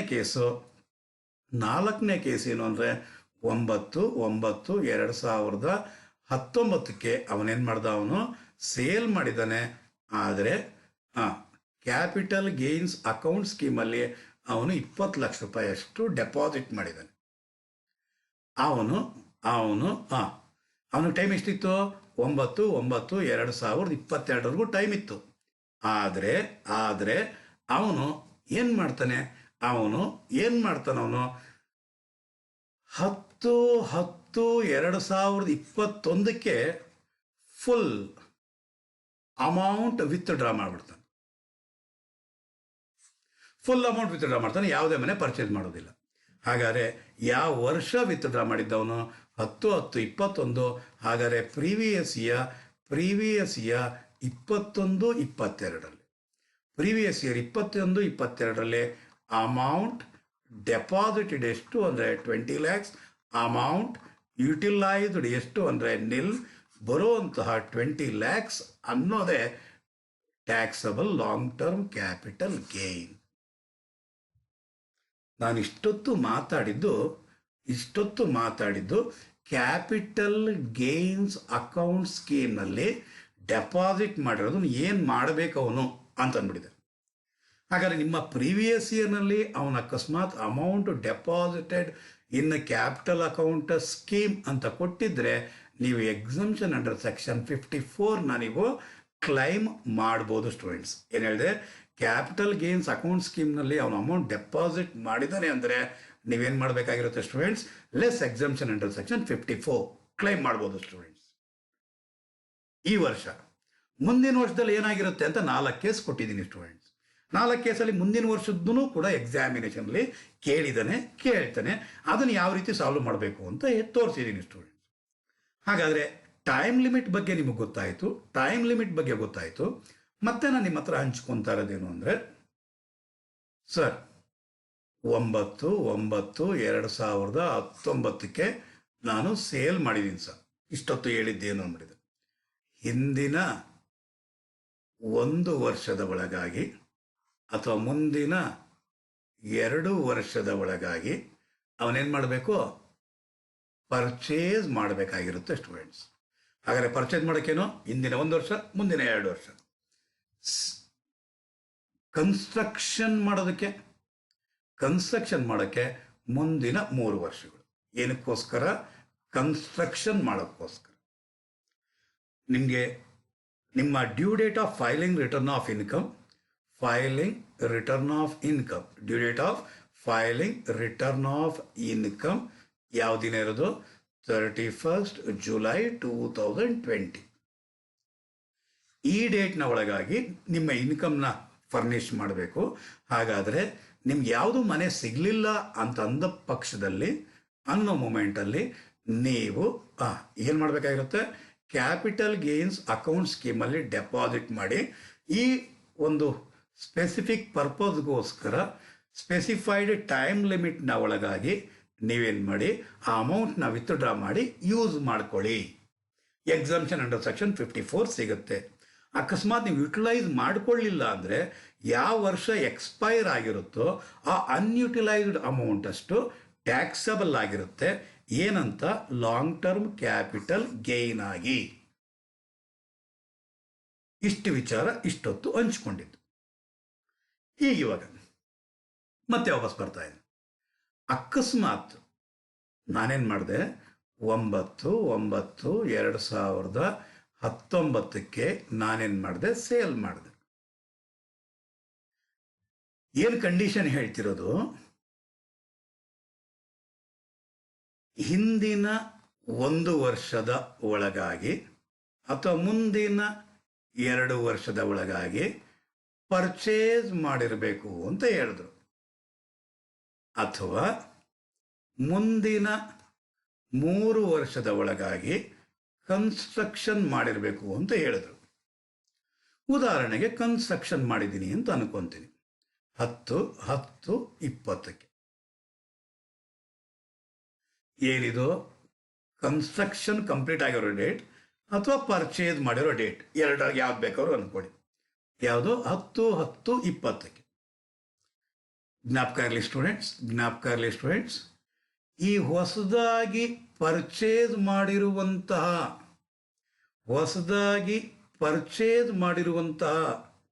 ರೆಸಿಡೆನ್ಷಿಯಲ್ ಹೌಸ್ನ ನೀವು ಪರ್ಚೇಸ್ ಮಾಡಿರೋ ಡೇಟಿಂದ 3 ವರ್ಷಗಳ ಕಾಲ ಹೋಲ್ಡ್ ಮಾಡಿರಬೇಕಾಗಿರುತ್ತೆ. ಲಾಕ್ ಇನ್ ಪೀರಿಯಡ್ ಅಂತ ಕರಿತೀವಿ. ಎಕ್ಸಂಪ್ಷನ್ ಏನೋ ಕೊಟ್ವಿ, ಎಕ್ಸಂಪ್ಷನ್ ಪಡೆದ್ರಿ, ಸಂತೋಷ. ನೀವಿದನ್ನ 3 ವರ್ಷಗಳ ಕಾಲ ಸೇಲ್ ಮಾಡಬಾರ್ದು. ಓಹೋ, ರಿಪೀಟ್ ಮಾಡ್ತಾ ಇದ್ದೀನಿ ಸ್ಟೂಡೆಂಟ್ಸ್. ನೀವು ಹೊಸದಾಗಿ ಏನು ರೆಸಿಡೆನ್ಷಿಯಲ್ ಹೌಸ್ನ ನೀವು ಪರ್ಚೇಸ್ ಮಾಡಿದ್ರೋ, ಆ ಪರ್ಚೇಸ್ ಮಾಡಿರೋದು ಅಥವಾ ಕನ್ಸ್ಟ್ರಕ್ಷನ್ ನೀವು ಮಾಡಿದಿರೋ, ಆ ಕನ್ಸ್ಟ್ರಕ್ಷನ್ ಮಾಡಿರುವಂತಹ ರೆಸಿಡೆನ್ಷಿಯಲ್ ಹೌಸ್ನ ನೀವು 3 ವರ್ಷಗಳ ಕಾಲ ನೀವೇನು ಮಾಡಬಾರ್ದು, ಸೇಲ್ ಮಾಡಬಾರ್ದು, ಹೋಲ್ಡ್ ಮಾಡಿ ಇಟ್ಕೊಂಡಿರಬೇಕು. ನೀವೇ ಅದನ್ನು ಯೂಸ್ ಮಾಡಬೇಕು. ಇನ್ಕಮ್ ಫ್ರಮ್ HP ಅಲ್ಲಿ ಟ್ಯಾಕ್ಸಬಲ್ ಆಗಿರಬೇಕಾಗಿರುತ್ತದು. ಅದು ನಿಮ್ಮ ಪ್ರಾಪರ್ಟಿ. ನೀವು ಎಕ್ಸಂಪ್ಷನ್ ಅಂಡರ್ ಸೆಕ್ಷನ್ 54 ಏನೋ ಕ್ಲೈಮ್ ಮಾಡ್ತಿದ್ದೀರಾ, ಈ ಮನೇನ ನೀವು 3 ವರ್ಷಗಳ ಕಾಲ, ಎಷ್ಟು ವರ್ಷಗಳ ಕಾಲ ಸ್ಟೂಡೆಂಟ್ಸ್? 3 ವರ್ಷಗಳ ಕಾಲ ನೀವೇನು ಮಾಡಬಾರ್ದು, ಸೇಲ್ ಮಾಡಬಾರ್ದು. ಅಂದ್ರೆ ಏನು ಮಾಡಬೇಕು? ಹೋಲ್ಡ್ ಮಾಡಿರ್ಬೇಕಾಗಿರುತ್ತೆ. ಅಂದರೆ ನೀವೇ ಅದನ್ನು ಇಟ್ಕೊಂಡಿರ್ಬೇಕಾಗಿರುತ್ತೆ ಸ್ಟೂಡೆಂಟ್. ಸೇಲ್ ಮಾಡಬಾರ್ದು ಅದನ್ನು. ಸರ್, ಸೇಲ್ ಮಾಡಿಬಿಟ್ರೆ ಯಾವ ವರ್ಷ ಸೇಲ್ ಮಾಡ್ತಿರೋ, ಎಷ್ಟು ವರ್ಷದ ಒಳಗಾಗಿ? 3 ವರ್ಷದ ಒಳಗಾಗಿ ಯಾವ ವರ್ಷ ಸೇಲ್ ಮಾಡ್ತಿರೋ ಆ ವರ್ಷ ಎಕ್ಸಂಪ್ಷನ್ ವಿತ್ಡ್ರಾ ಮಾಡ್ತೀವಿ. ಎಕ್ಸಂಪ್ಷನ್ ವಿತ್ಡ್ರಾ ಮಾಡ್ತೀವಿ ಅಂದ್ರೆ ಅರ್ಥ ಏನು? ನಾವು ಏನು ಎಕ್ಸಂಪ್ಷನ್ ಕೊಟ್ಟಿದ್ದೀವೋ ಅದನ್ನ ಮೇಲೆ ಮತ್ತೆ ನೀವು ಟ್ಯಾಕ್ಸ್ ಕಟ್ಟಬೇಕಾಗಿರುತ್ತೆ ನೀವು. Clear students? ಹಾಗಾದ್ರೆ ಸರಿಗೆ ಅರ್ಥ ಆಗಿಲ್ಲ ಅಂದರೆ ಒಂದ್ಸಲಿ ನೋಡೋಣ. ಇಲ್ಲಿ ಬರ್ತೀನಿ ಇವಾಗ. ಸೇಲ್ ಪ್ರಾಫಿಟ್ಸ್ 10 ಲಕ್ಷ ಲೆಸ್ ಸೆಲ್ಲಿಂಗ್ ಎಕ್ಸ್ಪೆನ್ಸಸ್, ಇಲ್ಲ 10 ಲಕ್ಷ net sale profits less indexed cost of acquisition. So short term ಸಿಗಲ್ವಾ? Exemption under section 54 is available only with long term capital gain. Long term capital asset ಅನ್ನ sale ಮಾಡೋದ್ರಿಂದ ಬಂದಿರೋ ಗೇನೇ ಆಗಿರಬೇಕು. ಅದು residential ಹೌಸ್ನ sale ಮಾಡ್ತಾ ಇರಬೇಕು. Clear students? ಹಾಗಾದ್ರೆ indexed cost of acquisition 5 lakh. ಹಾಗೆ ಬರೋದು 5 lakhs long term capital gain ಆಗಿರುತ್ತೆ. Less exemption under section 54. Say for example 4 ಲಕ್ಷ ರೂಪಾಯಿಯಷ್ಟು ಮನೆನ ಪರ್ಚೇಸ್ ಮಾಡಿದ್ದಾನೆ ಅಂತ ಅನ್ಕೊಳ್ಳೋಣ. ಕ್ಯಾಪಿಟಲ್ ಗೇನ್ಸ್ ಅಕೌಂಟ್ ಸ್ಕೀಮಲ್ಲಿ ಇಟ್ಟಿದ್ದಾನೆ, ಮನೆ ಪರ್ಚೇಸ್ ಮಾಡಿದ್ದಾನೆ, ಕನ್ಸ್ಟ್ರಕ್ಷನ್ ಮಾಡಿದ್ದಾನೆ. 1 lakh is taxable long term capital gain previous year 1920. ಹಾಗಾದ್ರೆ ಈಗ ಈ 4 ಲಕ್ಷ ರೂಪಾಯಿಯಷ್ಟು ಮನೇನ ಅವನು ಪರ್ಚೇಸ್ ಮಾಡಿದ್ದಾನೆ. ಯಾವ ಪರ್ಚೇಸ್ ಮಾಡಿದ್ದಾನೆ? 1st February 2020. Exemption claim ಮಾಡಿದ್ದಾಗೋಯ್ತು. ಇಲ್ಲಿಂದ ಅವನು 3 ವರ್ಷಗಳ ಕಾಲ, 3 years ಅಂದರೆ 1st February 2023 ವರೆಗೂ ಅವನು ಸೇಲ್ ಮಾಡಬಾರ್ದು. ಅವನೇನು ಮಾಡಬಾರ್ದು? ಸೇಲ್ ಮಾಡಬಾರ್ದು. ಅವನು ಏನು ಮಾಡ್ಬಿಟ್ಟ? ಸೇಲ್ ಮಾಡ್ದ. 2 ಕೇಸ್ ಹೇಳ್ತಾ ಇದ್ದೀನಿ ಸ್ಟೂಡೆಂಟ್ಸ್, ಇಲ್ಲಿ 2 ಕೇಸ್ ಹೇಳ್ತಾ ಇದ್ದೀನಿ. ಸೇಲ್ ಮಾಡಬಾರ್ದು ಅವನು. ಸೇ ಫಾರ್ ಎಕ್ಸಾಂಪಲ್ ಅವನು 10, 10, 20ಕ್ಕೆ ಸೇಲ್ ಮಾಡ್ದ. 2 ಕೇಸ್ ಸ್ಟೂಡೆಂಟ್ಸ್, ಇಲ್ಲಿ ಗಮನ. 10, 10, 2020ಕ್ಕೆ ಸೇಲ್ ಮಾಡ್ದ ಅಂತ ಅನ್ಕೊಳ್ಳಿ. ಫಸ್ಟ್ ಕೇಸ್ ಎಷ್ಟಕ್ಕೆ ಸೇಲ್ ಮಾಡ್ದ? ಒಂದು 20 ಲಕ್ಷಕ್ಕೆ ಸೇಲ್ ಮಾಡ್ದ ಅಂತ ಅನ್ಕೊಂತೀನಿ. ಒಳ್ಳೆ ರೇಟ್ ಬಂತು, ಸೇಲ್ ಮಾಡ್ಬಿಟ್ಟ. ಹಾಗಾದರೆ ಯಾವ ವರ್ಷ? 23ವರೆಗೂ ಅವ್ನು ಸೇಲ್ ಮಾಡಬಾರ್ದು ಆಗಿತ್ತು, ಅವನು ಸೇಲ್ ಮಾಡಿಬಿಟ್ಟ. ಹಾಗಾದರೆ ಪರ್ಚೇಸ್ ಮಾಡಿರೋ ಡೇಟ್ ಯಾವುದು? ಪರ್ಚೇಸ್ ಮಾಡಿರೋ ಡೇಟ್ ಯಾವುದು? ಕರೆಕ್ಟಾಗಿ ಅಬ್ಸರ್ವ್ ಮಾಡಿ. 1/2/90. ಸೇಲ್ ಮಾಡ್ತಾ ಇರುವಂಥ ಡೇಟ್ ಯಾವುದು? 10, 10, 20. 2 ವರ್ಷ ಆಗಿದೆಯಾ? ಏನಿದು? ರೆಸಿಡೆನ್ಷಿಯಲ್ ಹೌಸ್ ಇದು. ಏನಿದು? ರೆಸಿಡೆನ್ಷಿಯಲ್ ಹೌಸ್ ಇದು. 2 ವರ್ಷ ಆಗಿದೆಯಾ? 2 ವರ್ಷ ಆಗಿಲ್ಲ. 2 ವರ್ಷ ಆಗಿಲ್ಲ ಅಂದರೆ ಇದು ಎಂಥ ಅಸೆಟ್ ಆಯಿತು? ಶಾರ್ಟ್ ಟರ್ಮ್ ಕ್ಯಾಪಿಟಲ್ ಅಸೆಟ್ ಆಯಿತು. ಹಾಗಾದರೆ ಶಾರ್ಟ್ ಟರ್ಮ್ ಕ್ಯಾಪಿಟಲ್ ಅಸೆಟ್ ಆಯಿತು ಅಂದರೆ ಸ್ವಲ್ಪ ಇಲ್ಲಿ ಗಮನ ಹರಿಸ್ಬೇಕು ಸ್ಟೂಡೆಂಟ್ಸ್. ಸೇಲ್ ಪ್ರಾಫಿಟ್ಸ್ ಎಷ್ಟಕ್ಕೆ ಸೇಲ್ ಮಾಡೋದು? 20 ಲಕ್ಷಕ್ಕಂತ. ಲೆಸ್ ಸೆಲ್ಲಿಂಗ್ ಎಕ್ಸ್ಪೆನ್ಸಸ್ ಇಲ್ಲವಂತ ಬರೋದು net sale profits less cost of acquisition. Index cost of acquisition ಇಲ್ಲ, ಯಾಕೆ? ಇದು ಶಾರ್ಟ್ ಟರ್ಮ್. ಇದು ಎಷ್ಟಕ್ಕೆ ಇವನು ಪರ್ಚೇಸ್ ಮಾಡಿ? ಇದು ಎಕ್ಸಂಪ್ಷನ್ ಪಡೆದಿರೋದು 4 ಲಕ್ಷ. ಎಷ್ಟಕ್ಕೆ ಇವನು ಪರ್ಚೇಸ್ ಮಾಡಿರೋದು? ಪರ್ಚೇಸ್ ಇವನು ಮಾಡಿದ್ದು 4 ಲಕ್ಷಕ್ಕೋಸ್ಕರ. ಸೊ 4 ಲ್ಯಾಕ್ಸ್. ಸೊ ಬರೋದೆಷ್ಟು? 16 ಲಕ್ಷ ಶಾರ್ಟ್ ಟರ್ಮ್ ಕ್ಯಾಪಿಟಲ್ ಗೇನ್. ಜ್ಞಾಪಕ ಇರಲಿ, ಆಲ್ರೆಡಿ ಎಕ್ಸಂಪ್ಷನ್ ಇಲ್ಲಿ ಕ್ಲೈಮ್ ಮಾಡಿದನಲ್ವಾ, ಈ ಅಸೆಟ್ 3 ವರ್ಷ ಸೇಲ್ ಮಾಡಬಾರ್ದು ಅಂದ್ಬಿಟ್ಟಿದೆ, ಅದನ್ನು ಇಲ್ಲಿ less exemption under section 54 withdraw ಮಾಡ್ತಾನೆ. ಅಂದರೆ ಟ್ಯಾಕ್ಸಬಲ್ ಆಗಿರುತ್ತೆ. ಎಷ್ಟು ಲಕ್ಷ? 4 ಲಕ್ಷ. ಎಷ್ಟಾಯಿತು? 20 ಲಕ್ಷ ರೂಪಾಯಿ ಏನಿದೆ ಇದೆ taxable short term capital gain ಆಗಿರುತ್ತೆ ಸ್ಟೂಡೆಂಟ್ಸ್. ಓಕೆ ಸ್ಟೂಡೆಂಟ್ಸ್, ಇದೇನೆ taxable short term capital gain. ಇದನ್ನೇ ಇನ್ನೊಂದು ರೀತಿಯಲ್ಲಿ ಪ್ರೆಸೆಂಟ್ ಮಾಡ್ಬೋದು ಸ್ಟೂಡೆಂಟ್ಸ್. ಯಾವ ರೀತಿ ಪ್ರೆಸೆಂಟ್ ಮಾಡೋದು? ಒಂದ್ಸಲ ಇಲ್ಲಿ ಗಮನಿಸಿ. ಇದನ್ನೇ ಪ್ರೆಸೆಂಟ್ ಮಾಡೋ ರೀತಿ ಯಾವ ರೀತಿ ಅಂದರೆ, sale profits 20 lakhs less selling expenses nil ಬರೋದು 20 lakhs. ಇದು net sale profits less short term ಆಗಿರೋದ್ರಿಂದ ಕಾಸ್ಟ್ ಆಫ್ ಅಕ್ವಿಸಿಷನ್. ಎಷ್ಟಕ್ಕೆ ಇವನು ಪರ್ಚೇಸ್ ಮಾಡಿರೋದು? ಎಷ್ಟಕ್ಕೆ ಪರ್ಚೇಸ್ ಮಾಡಿರೋದು? 4 lakhsಗೆ students. Already exemption under section 54 ಎಷ್ಟು ಆಲ್ರೆಡಿ ಅವನು ಕ್ಲೈಮ್ ಮಾಡಿದನೋ ಅದು ರೆಡ್ಯೂಸ್ ಆಗುತ್ತೆ ಸ್ಟೂಡೆಂಟ್ಸ್. ಕಾಸ್ಟ್ ಆಫ್ ಅಕ್ವಿಸಿಷನ್ ಅಲ್ಲಿ ರೆಡ್ಯೂಸ್ ಮಾಡಬೇಕಾಗಿರುತ್ತೆ 4 lakh. ಹಾಗಾದರೆ ಬರೋದು ನಿಲ್. ಹಾಗಾದರೆ ಬರೋದು 20 lakh. ಇದೇನೆ short term capital gain which is chargeable to tax during the previous year in which asset sold. ಯಾವ ವರ್ಷ ಅಸೆಟ್ ಸೇಲ್ ಮಾಡಿರೋದು? 10, 10, 20. ಹಾಗಾದರೆ ಪ್ರೀವಿಯಸ್ ಇಯರ್ 20, 21ನೇ ಇಸ್ವಿನಲ್ಲಿ. ಸರ್, ಇದು ಒಂದು ರೀತಿ ತೋರಿಸಿದ್ರಿ, ಇದು ಎರಡನೇ ರೀತಿ ತೋರಿಸಿದ್ರಿ. ನಾವು ಹೆಂಗೆ ಮಾಡೋದು? ಈ ರೀತಿ ಮಾಡೋಕ್ಕೆ ಹೋಗ್ಬೇಡ್ರಿ, ನಿಮ್ಗೆ ಅರ್ಥ ಆಗಲಿ ಅಂದ್ಬಿಟ್ಟು ನಾನು ತೋರಿಸಿದ್ದು ಸ್ಟೂಡೆಂಟ್ಸ್. ಹಾಗಾದರೆ ನೀವು ಈ ರೀತಿ ನೀವು ಮಾಡಬೇಕಾಗಿರೋದು ಸ್ಟೂಡೆಂಟ್ಸ್. ಏನು? Sale profits less selling expenses ಬರೋದು net sale profits less cost of acquisition. Cost ಎಷ್ಟಕ್ಕೆ ಅವನು ಪರ್ಚೇಸ್ ಮಾಡಿದ್ದ ಮೈನಸ್ ಅವನು ಎಷ್ಟು ಎಕ್ಸಂಪ್ಷನ್ ಆಲ್ರೆಡಿ ಕ್ಲೈಮ್ ಮಾಡಿದನ್ನೇ ಆ ವರ್ಷದ ಕಾಸ್ಟ್ ಆಫ್ ಅಕ್ವಿಸಿಷನ್ ಲೆಸ್ ಮಾಡಬೇಕಾಗಿರುತ್ತೆ ಸ್ಟೂಡೆಂಟ್ಸ್. ರೆಡ್ಯೂಸ್ ಆಗಬೇಕು, ಕಾಸ್ಟ್ ಆಫ್ ಅಕ್ವಿಸಿಷನ್ ರೆಡ್ಯೂಸ್ ಆಗಬೇಕು.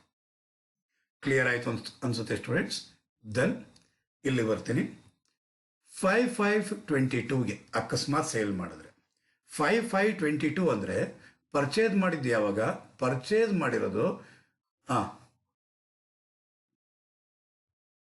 ಯಾವ ಪರ್ಚೇಸ್ ಮಾಡಿರೋದು 1/2/20, 1/2/20 5/5/22ವರೆಗೂ 2 ವರ್ಷ ಆಗುತ್ತೆ, ಆಗಲ್ಲ, 2 ವರ್ಷಕ್ಕಿಂತ ಜಾಸ್ತಿ ಆಗಿದೆ.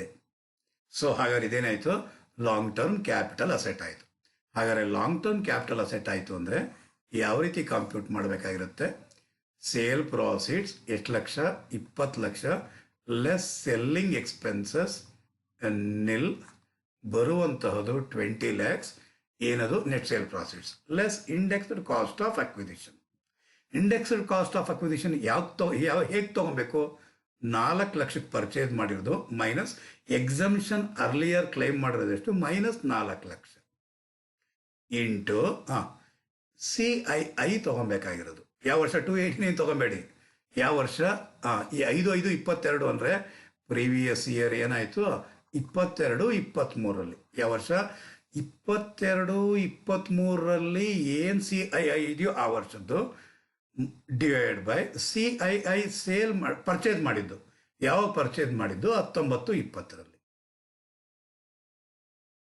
ಈ ರೀತಿ ಇಂಡೆಕ್ಸ್ ಮಾಡಿದ ಮೇಲೆ ಬರುತ್ತಲ್ವಾ, ಇದೇನೆ ಕಳೆದ ಮೇಲೆ ಬರುವಂತಹದೇ taxable long term capital gain. ಹಾಗಾದರೆ ಶಾರ್ಟ್ ಟರ್ಮ್ ಬೇಕಾದ್ರೂ ಆಗಿರ್ಬೋದು, ಲಾಂಗ್ ಟರ್ಮ್ ಬೇಕಾದ್ರೂ ಆಗಿರ್ಬೋದು ಸ್ಟೂಡೆಂಟ್ಸ್. ಸೊ ಹಾಗಾದರೆ ಫಸ್ಟ್ ಇಂಟ್ರೊಡಕ್ಷನ್ ಕೊಟ್ಟಿದ್ದಾಯಿತು ಅನ್ಸುತ್ತೆ ಇಷ್ಟೊತ್ತು. ಸೊ ಹಾಗಾದರೆ ಇಲ್ಲಿ ಬರೋಣ. ಮೋಸ್ಟ್ ಇಂಪಾರ್ಟೆಂಟ್, ಸ್ವಲ್ಪ ಕೇಳಿಸ್ಕೊಳ್ಳೋ ಪ್ರಯತ್ನ ಪಡಿ. ಎಲಿಜಿಬಲ್ ಅಸಸಿ ಎಕ್ಸಮ್ಷನ್ ಅಂಡರ್ ಸೆಕ್ಷನ್ 54 ಯಾರಿಗೆ ಸಿಗುತ್ತೆ, ಅವರು ಇಂಡಿವಿಜುವಲ್ ಆಗಿರ್ಬೋದು, HUF ಬೇಕಾದ್ರೂ ಆಗಿರ್ಬೋದು.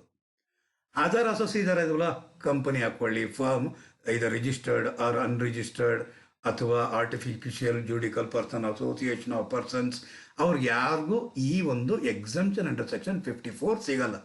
ಯಾರಿಗೆ ಮಾತ್ರ ಸಿಗೋದು, ಇಂಡಿವಿಜುವಲ್ ಆಗಿರಬೇಕು, ಇಲ್ಲಿ HUF ಆಗಿದ್ರೆ ಮಾತ್ರನೇ ಎಕ್ಸಮ್ಷನ್ ಅಂಡರ್ ಸೆಕ್ಷನ್ 54 ಸಿಗುತ್ತೆ ಸ್ಟೂಡೆಂಟ್ಸ್. ಬಿಸ್ನೆಸ್ ಟ್ಯಾಕ್ಸೇಷನಲ್ಲಿ ನೀವು ಆಲ್ರೆಡಿ ಟ್ಯಾಕ್ಸೇಷನ್, ಕಾರ್ಪೊರೇಟ್ ಟ್ಯಾಕ್ಸೇಷನ್ ಅಂತ ಓದ್ತಾ ಇದ್ದೀರಾ ಅಥವಾ ಬಿಸ್ನೆಸ್ ಟ್ಯಾಕ್ಸೇಷನ್ ಅಂತ ಓದ್ತಾ ಇದ್ದೀರಾ. ಆ ಸಿಲೆಬಸಲ್ಲಿ ಅಸೆಸ್ಮೆಂಟ್ ಆಫ್ ಫರ್ಮ್ ಮತ್ತು ಅಸೆಸ್ಮೆಂಟ್ ಆಫ್ ಕಂಪನೀಸ್ನಲ್ಲಿ ಎಕ್ಸಮ್ಷನ್ ಅಂಡರ್ ಸೆಕ್ಷನ್ 54 ಕ್ಲೈಮ್ ಮಾಡೋಕ್ಕಾಗಲ್ಲ. ಕಾರಣ ಏನಕ್ಕೆ ಅಂದರೆ ಇಂಡಿವಿಜುವಲ್ ಅಥವಾ HUF ಮಾತ್ರ ಸಿಗೋದು. ಏನನ್ನು ಟ್ರಾನ್ಸ್ಫರ್ ಮಾಡ್ತಾ ಇರಬೇಕು, ಒಂದು ರೆಸಿಡೆನ್ಷಿಯಲ್ ಹೌಸ್ನ ಸೇಲ್ ಮಾಡ್ತಾ ಇರಬೇಕು. ನಾನು ಮೊದಲೇ ಹೇಳಿದ್ದೀನಿ, ಒಂದು ರೆಸಿಡೆನ್ಷಿಯಲ್ ಹೌಸ್ನ ಸೇಲ್ ಮಾಡಿ ಬಂದಿರುವಂತಹ ಲಾಂಗ್ ಟರ್ಮ್ ಕ್ಯಾಪಿಟಲ್ ಗೇನ್ನಲ್ಲಿ ಮತ್ತೊಂದು ರೆಸಿಡೆನ್ಷಿಯಲ್ ಹೌಸ್ನ ಪರ್ಚೇಸ್ ಮಾಡಿರಬೇಕು. ಹಾಗಾದರೆ nature of capital asset transferred, ಯಾವ ಅಸೆಟ್ನ ಟ್ರಾನ್ಸ್ಫರ್ ಮಾಡ್ತಾ ಇರಬೇಕು, ಲಾಂಗ್ ಟರ್ಮ್ ಕ್ಯಾಪಿಟಲ್ ಅಸೆಟ್ನ ಟ್ರಾನ್ಸ್ಫರ್ ಮಾಡ್ತಾ ಇರಬೇಕಾಗಿರುತ್ತೆ students. So asset, new asset acquire ಆಗಿರೋದು ಏನಾಗಿರಬೇಕು, ನ್ಯೂ ರೆಸಿಡೆನ್ಷಿಯಲ್ ಹೌಸ್ ಪ್ರಾಪರ್ಟಿ ಆಗಿರಬೇಕು, which is situated in India. ಇಂಡಿಯಾದಲ್ಲಿ ಸಿಚುಯೇಟ್ ಆಗಿರುವಂತಹ ಒಂದು ರೆಸಿಡೆನ್ಷಿಯಲ್ ಹೌಸ್ ಪ್ರಾಪರ್ಟಿ ಆಗಿರಬೇಕು ಸ್ಟೂಡೆಂಟ್ಸ್. ಈ ಒಂದು ಸ್ಟಾರ್ ಮಾರ್ಕ್ ಇದೆ, ಈ ಸ್ಟಾರ್ ಮಾರ್ಕ್ ಬಗ್ಗೆ ಮತ್ತೆ ವಾಪಸ್ ಬರ್ತೀನಿ ಸ್ಟೂಡೆಂಟ್ಸ್. ಫಿನಾನ್ಸ್ ಆ್ಯಕ್ಟ್ 2019 ಒಂದು ಅಮೆಂಡ್ಮೆಂಟ್ ಆಗಿದೆ, ಅದರ ಬಗ್ಗೆ ಈಗ ಬರ್ತೀನಿ ಸ್ಟೂಡೆಂಟ್ಸ್. ಹಾಗಾದರೆ ಅಮೌಂಟ್ ಆಫ್ ಎಕ್ಸಮ್ಷನ್ ಎಷ್ಟು ಸಿಗುತ್ತೆ, ಅಮೌಂಟ್ ಆಫ್ ಎಕ್ಸಮ್ಷನ್ ಎಷ್ಟು ಸಿಗುತ್ತೆ ಅಂದರೆ amount invested in new residential house property or amount deposited in capital gains or capital gains whichever is lower. Sir ಏನು ಸರ್ ಇದು ನಮಗೆ ಗೊತ್ತಾಗಲಿಲ್ಲ ಸರ್. ಆಲ್ರೆಡಿ ನಾನು ನಿಮಗೆ ಹೇಳಿದ್ದೀನಿ. Say for example case one long term capital gain ಎಷ್ಟಿದೆಯಂತೆ, long term capital gain 20 lakh ಇದೆಯಂತೆ students. Amount invested in new residential house ಎಷ್ಟಂತೆ ಸ್ಟೂಡೆಂಟ್ಸ್, 20 ಲಕ್ಷ ಅಂತೆ. ಹಾಗಾದರೆ ಎಕ್ಸಮ್ಷನ್ ಅಂಡರ್ ಸೆಕ್ಷನ್ 54 ಎಷ್ಟು ಸಿಗುತ್ತೆ ನೋಡಿ ಇಲ್ಲಿ.